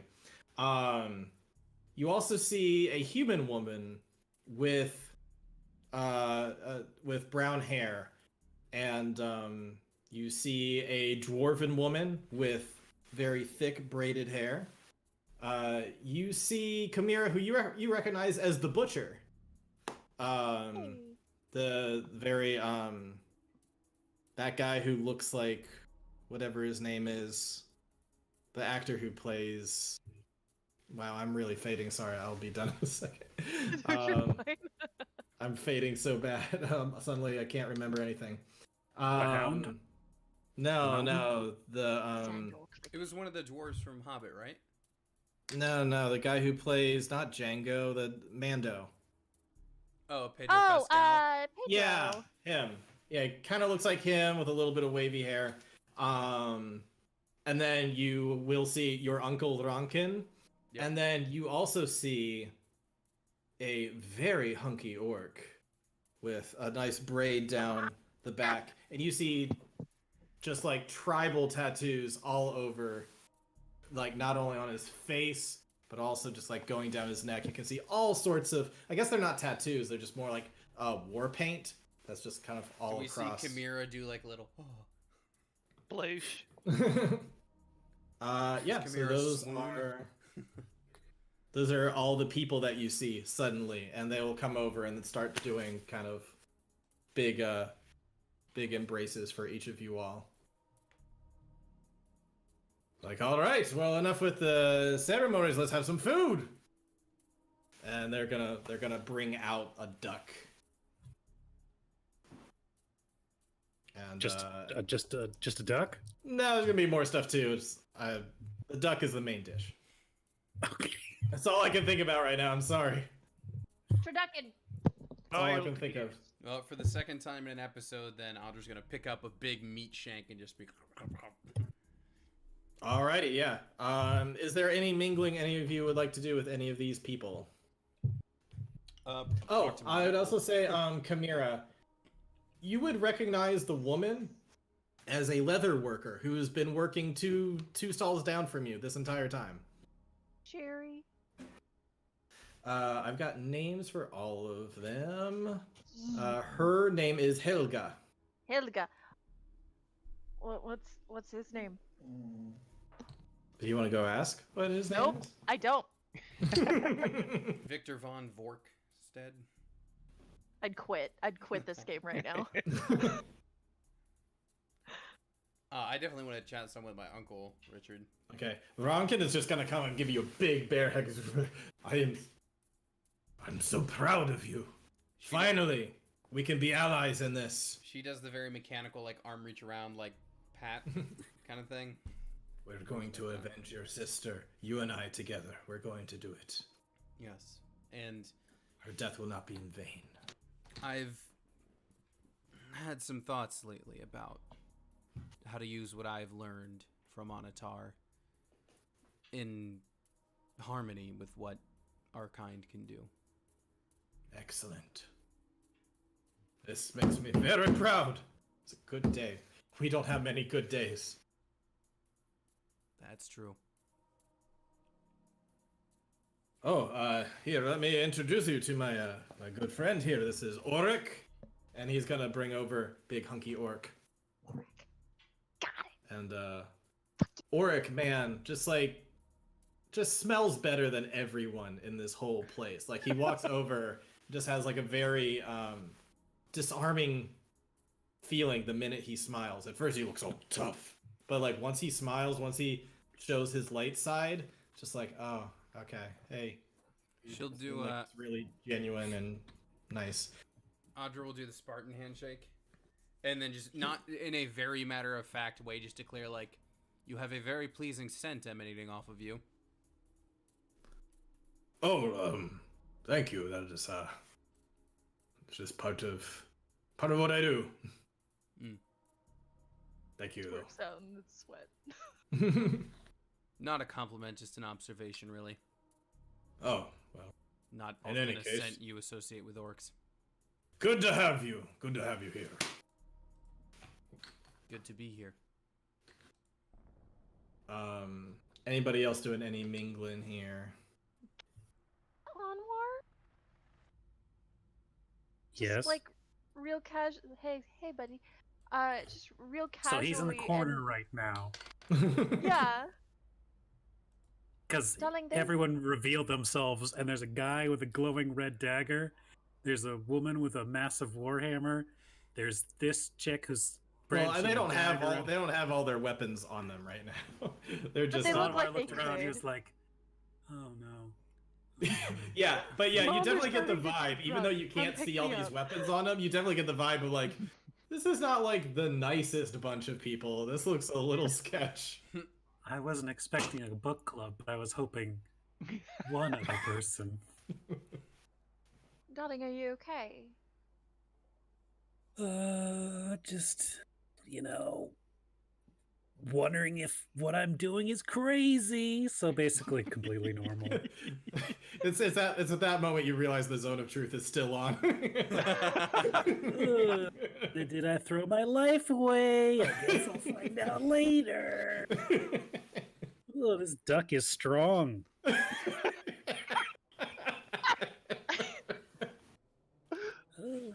I just wanted to check on you, dear, because he got up in your face with that drum, and he seemed very, very insistent on something. And Yeah, I didn't think like I was it, breathing the so- smoke in wrong or something. I don't know. He seemed really mad about it. He did. In my defense, it's not like anyone told me what was going to happen. I just reacted normally. Did you know it was going to happen? Hunter might have pulled me and Audra aside and warned us a little bit. What the hell's? Do you want to go talk to him about it? No, I think I'm just going to be mad at him for a couple weeks and not tell I'm him. just gonna stay in this corner. Oh no. I just wanted to check on you, dear. You just Anwar will remember that? kind of migrated over here. I'm just nervous, like always. I think it's understandable. I don't think any of You're us really doing- know what we're getting into. But you know what you're doing. You're trying to find your daughter. Yeah. Maybe. Seems If pretty she noble. wants to be found. I'm sure she does. I'm sure if she hasn't returned, it's for a very important reason. Oh, she realized that I lied to her for the majority of her life, and then she went and decided to live with her father, who didn't want her in the first place. I'm going to go get a drink. Would you like something? Can I get you something away from the corner? Sure. But Miss Chimera, if you want to talk, like, your daughter was one of my best friends in Mind Garden. Talked a lot. She cared about you a lot. She mentioned you a few times as well, young man. Sure, just copying homework and stuff like that, but She's gonna reach out and kind of like pat his cheek and go get that drink. Just as you're about to do that, Auric is going to walk over towards the two of you. Shit! Hello there, I'm Auric. Hi, I'm Chimera, and I heard, yes, good to meet you, and you are the artificer, yeah. Yes. Anwar Marwan, it's a pleasure to meet you. Pleasure to meet you as well, as interesting to see such a small man here. What, it's small man, big ideas? Ah, okay. Well, very big ideas. Alrighty then, well, I imagine you've got a lot of fighter spirit inside. I haven't been knocked down yet, despite many wolves trying again and again, to the point where I wonder, why are wolves trying to kill me so much? Ah! But yes. We've all been there. I've been there many times. But nothing a good old axe can't handle. Right. Yes. Handle. I get it. He's gonna like open up his thing to show he's got like a big battle axe and hand axes on him. You totally cocked your fist back, and I thought you were saying he was gonna punch Anwar, and I was No. gonna He was like he opens What is up with this resistance?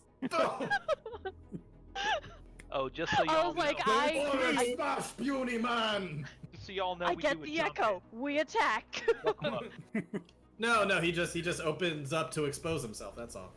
But yeah, he shows that he's got like a super awesome battle axe and also some hand axes kind of at his side area.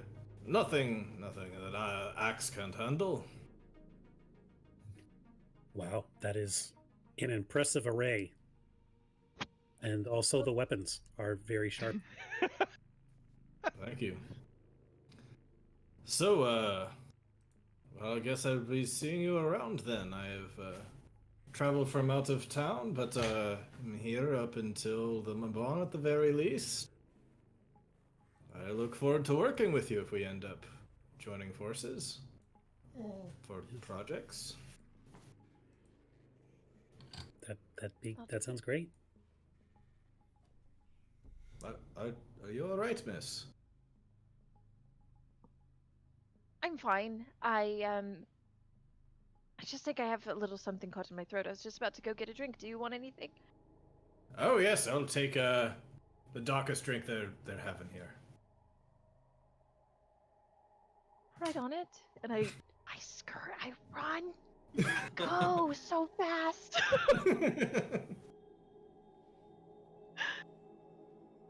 She's an interesting one, don't you think? She's nice. She's quite nice. But My God. so like, what got you in the resistance game? And Anwar's gonna spark up like small talk with this guy. Yeah. All right. Is there any other kind of small talk, anything else that people want to do before we get into what I'm essentially considering like after credit scenes for each person?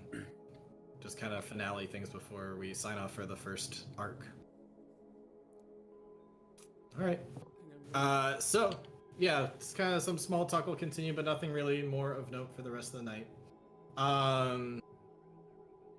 choosing just to go in opposite order of how it began. We'll start with Anwar going over to Flash Gordon. Or sorry, Flash Iron Pan. Flash Iron Pan the next day. Flash! Suddenly we get Flash Thompson. we get very anachronistic in here. I wouldn't want to fight me either. So, we'll cut to the next day. Anwar, you choose to go to Flash's factory? Yes. Okay. So yeah, you'll find somebody there, and you know they'll be like, "Hey, Flash, you got a visitor," and Flash will come down to see you. He's like, "Hey, Anwar, you're here to apply for a job?" No. Flash, I wanted to talk to you about the decree you put up on our shop. I did The no one such shutting us thing. down. No, I did no such thing. That was Lord Silverbeard. Insight Okay, go ahead. with guidance.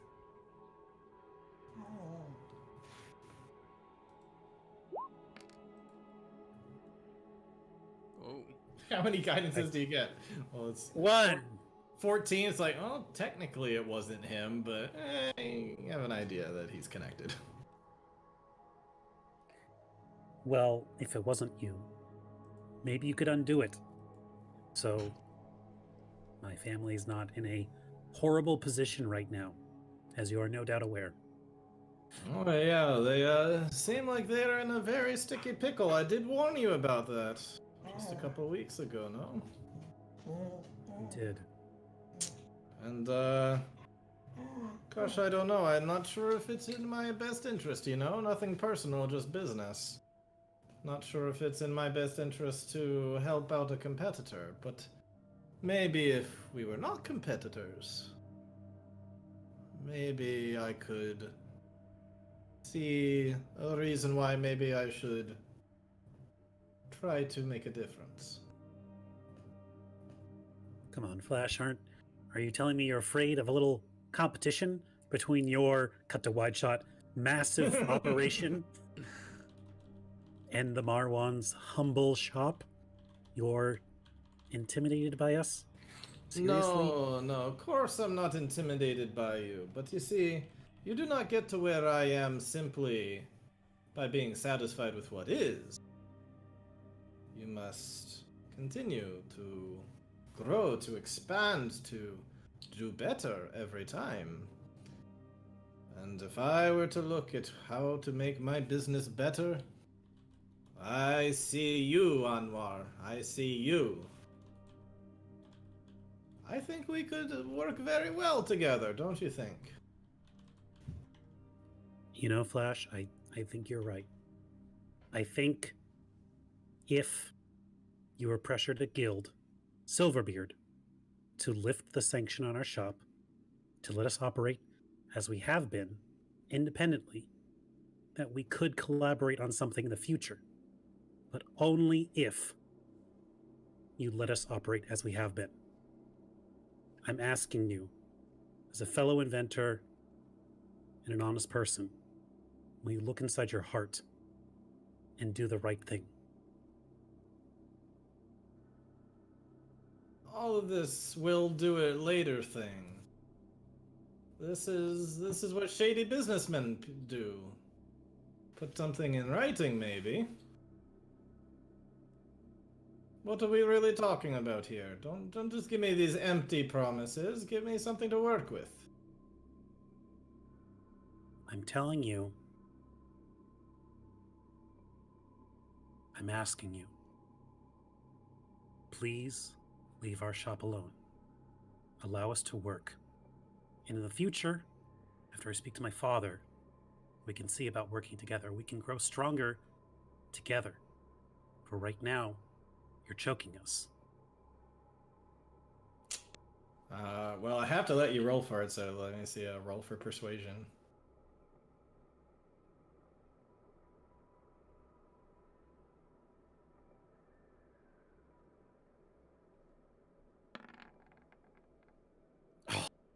Y'all saw that 20 at the top, right? Yeah.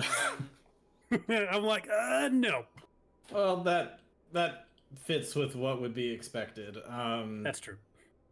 How about you leave my business alone and stop wasting my time? Are you sure that's what you want to go with? Yeah. All right. Goodbye now, little Anwar. Saying that to a guy who's like 1.5 feet taller than him, or at least. Goodbye, Flash. Goodbye. And he's going to turn and leave. And in big bold letters on the top of the screen will say, Anwar will remember that. All right. Next, we'll go over to Hunter, who is with Paw, heading over to the tax collector's office. And you will go up to it's actually more of a stall than an office, just because they don't really want to let people go inside the big like fort within the city walls. But there is kind of a stall where there's like a person there with some books, and they're just like, yes, how can I help you?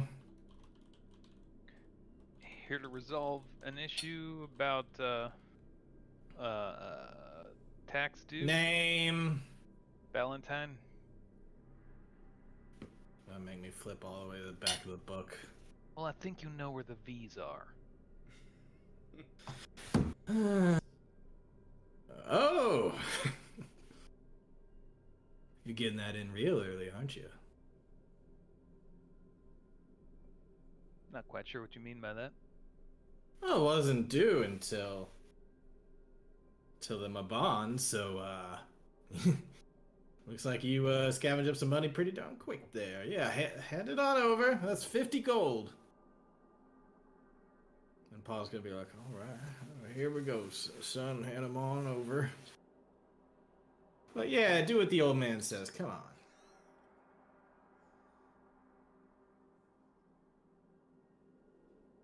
See, that wasn't so bad. Now, why don't you just scurry along now and make sure you don't go cheating the Empire again? I think I'm gonna wait around till I see you sign off on that file saying it's paid. So look there. Sign off of a thing. There. Now I'm gonna go look be a and little see if I- farm boy. Alright, go and be a fine note keeper. I don't know. Go be a good con artist. All right. Is there anything else you would like as a little tag, Hunter? Because I know that wasn't very much. I just mainly wanted to see what you would do as on the flip Just side, being coming back to salty that. just being salty about the whole thing. Is there a candy dish or anything out? No. It's only got those like weird strawberry candies that only grandparents had. Yeah, I'd those say things that's were good. not really like them to have that. No. Okay. Yeah, I can't think of anything specific other than being kind of huffy and taking a note, see if I recognize who this person is, and like if we have eyes on any of these people in this room. What do you mean if we have eyes on them? Like if I imagine we're like Tsunami has been keeping tabs on certain people, I see. watching certain individuals. Yeah, he's probably not a part of that. He's. Okay. But I was just wondering, besides this tax collection thing, was there anything else you wanted to have like as an ending note for your for Arc 1? I don't think so. Just some time around a bonfire with Dad, maybe patching up some stuff, sewing things back together that were holes in armor and such. Okay. Chimera, next day, I imagine at some point you need to go back to your cart. Will you take Sorsha there with you? I don't see why not. All right, so Sorsha's gonna be there, and then Freya will be like, "Oh, is this the second worker you cut?" Oh, that wasn't exactly the intention, but she's in town for a couple days, so if she doesn't mind helping, yeah. Oh, I will do whatever you want me to do. I can do basic. I can tidy up, or I can do basic things. But yes, I'd be happy to do some work since you're letting me stay in your house. There you have it. Second worker. Alrighty then, I'll show her the ropes. And as she begins to kind of show her around and being like, all right, well, here's how you clean this rug or whatever. Auric is going to be at a stand nearby just buying an apple and then looks over and smiles. He's going to walk over to you. And Freya's going to be like, Yes, darling, I see him. I see him. He's going to be... Oh, I don't think I have Let the it in wall front of can me see right him. And you see him, and like, you realize that this is not just you envisioning as him with like sun rays upon his cheeks and like butterflies around him. Like, that's actually him. Like, he actually does have butterflies around him. He smells like roses. Like, he just is. Oh, he's absolutely a murderer. Oh my god. This is like absolutely just him. Sans any kind of war paint. It'll just look over and say like, Gamiro, is it? This is your shop? Yes, has been for quite some time. Mr. Auric, right? Yes indeed. I'm new here, but thinking about possibly staying a while. Are there any particular rugs you recommend? Maybe something made from a wolf? Actually, I will get out the prepared pelts that we got on the mountain, assuming that I had some time to treat those and stuff. All right. He's not really going to say anything coded to you or whatever. He's just going to be very pleasant and take the pelt, and he'll pay for it handsomely. And say, oh, well, very nice seeing you, Kamira, and I hope you have a good rest of your day. You too. And Freya, once he starts leaving, Freya's like, what was that? What was that? What was it all about? I met him, yesterday, and, he's very pleasant. I didn't realize he actually, like, I thought that maybe I was fantasizing all of the pretty. No. But, even the butcher's office, even, he was smelling and looking real good. Yep. I think that's a constant thing of his.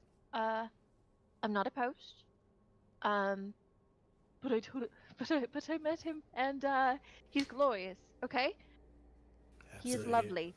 You better snatch him up before another woman takes him. What happened to him being a murderer, huh? Oh, he's probably definitely a murderer. But you're a tough girl, you can handle yourself, right? He's hoping. He's hoping indeed, and she's gonna share your chuckle.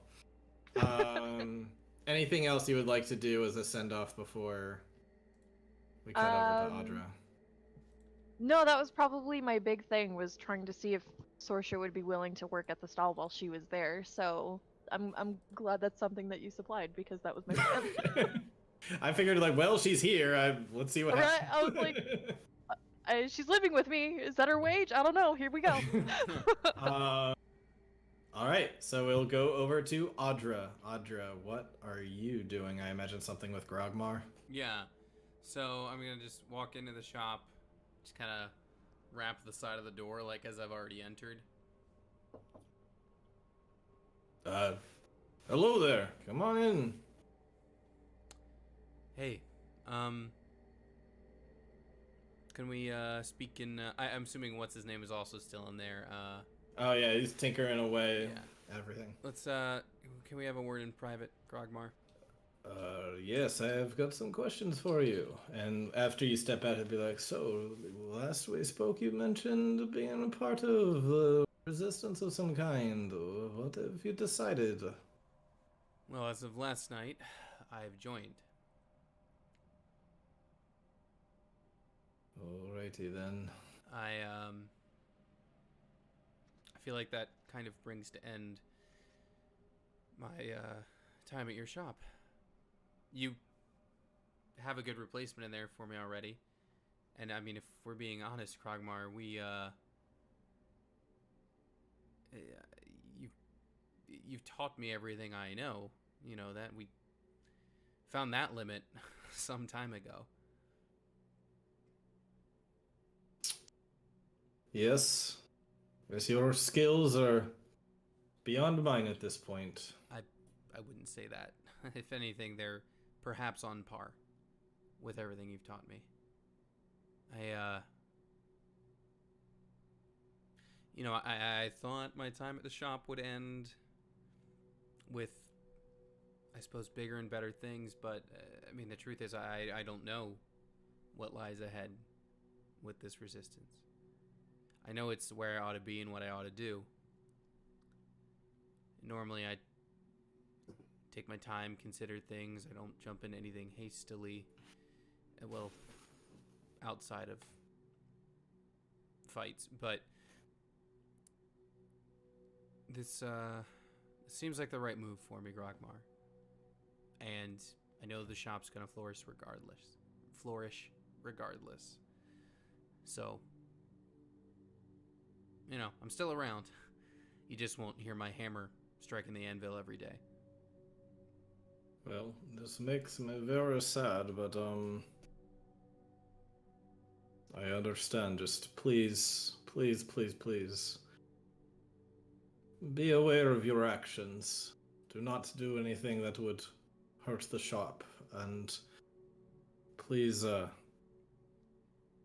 understand you're in a lot of pain with your sister. Do not let the pain and the revenge consume you.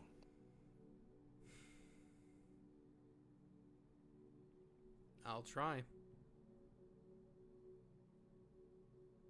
Alrighty then. Well, I'm not much for long goodbyes, so That's goodbye.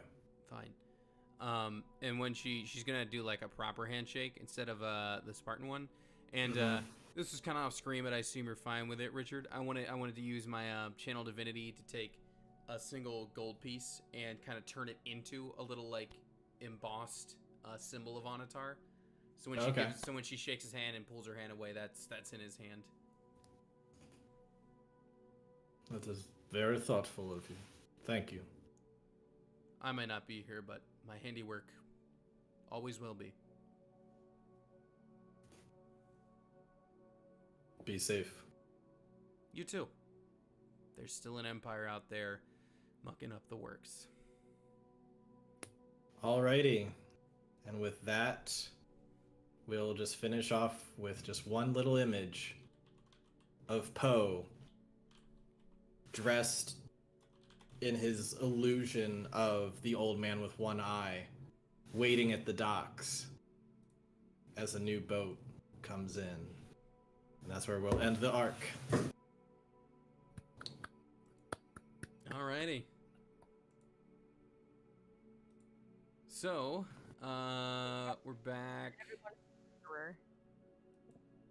We're back next week with something. Artem will be back with us. Yep. Yeah.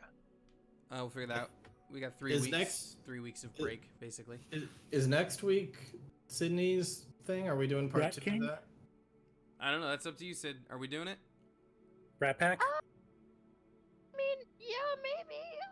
If I can stop being an asshole and procrastinating, because it went from like, yeah, I'm gonna work on this to like, guys, look, character sprites.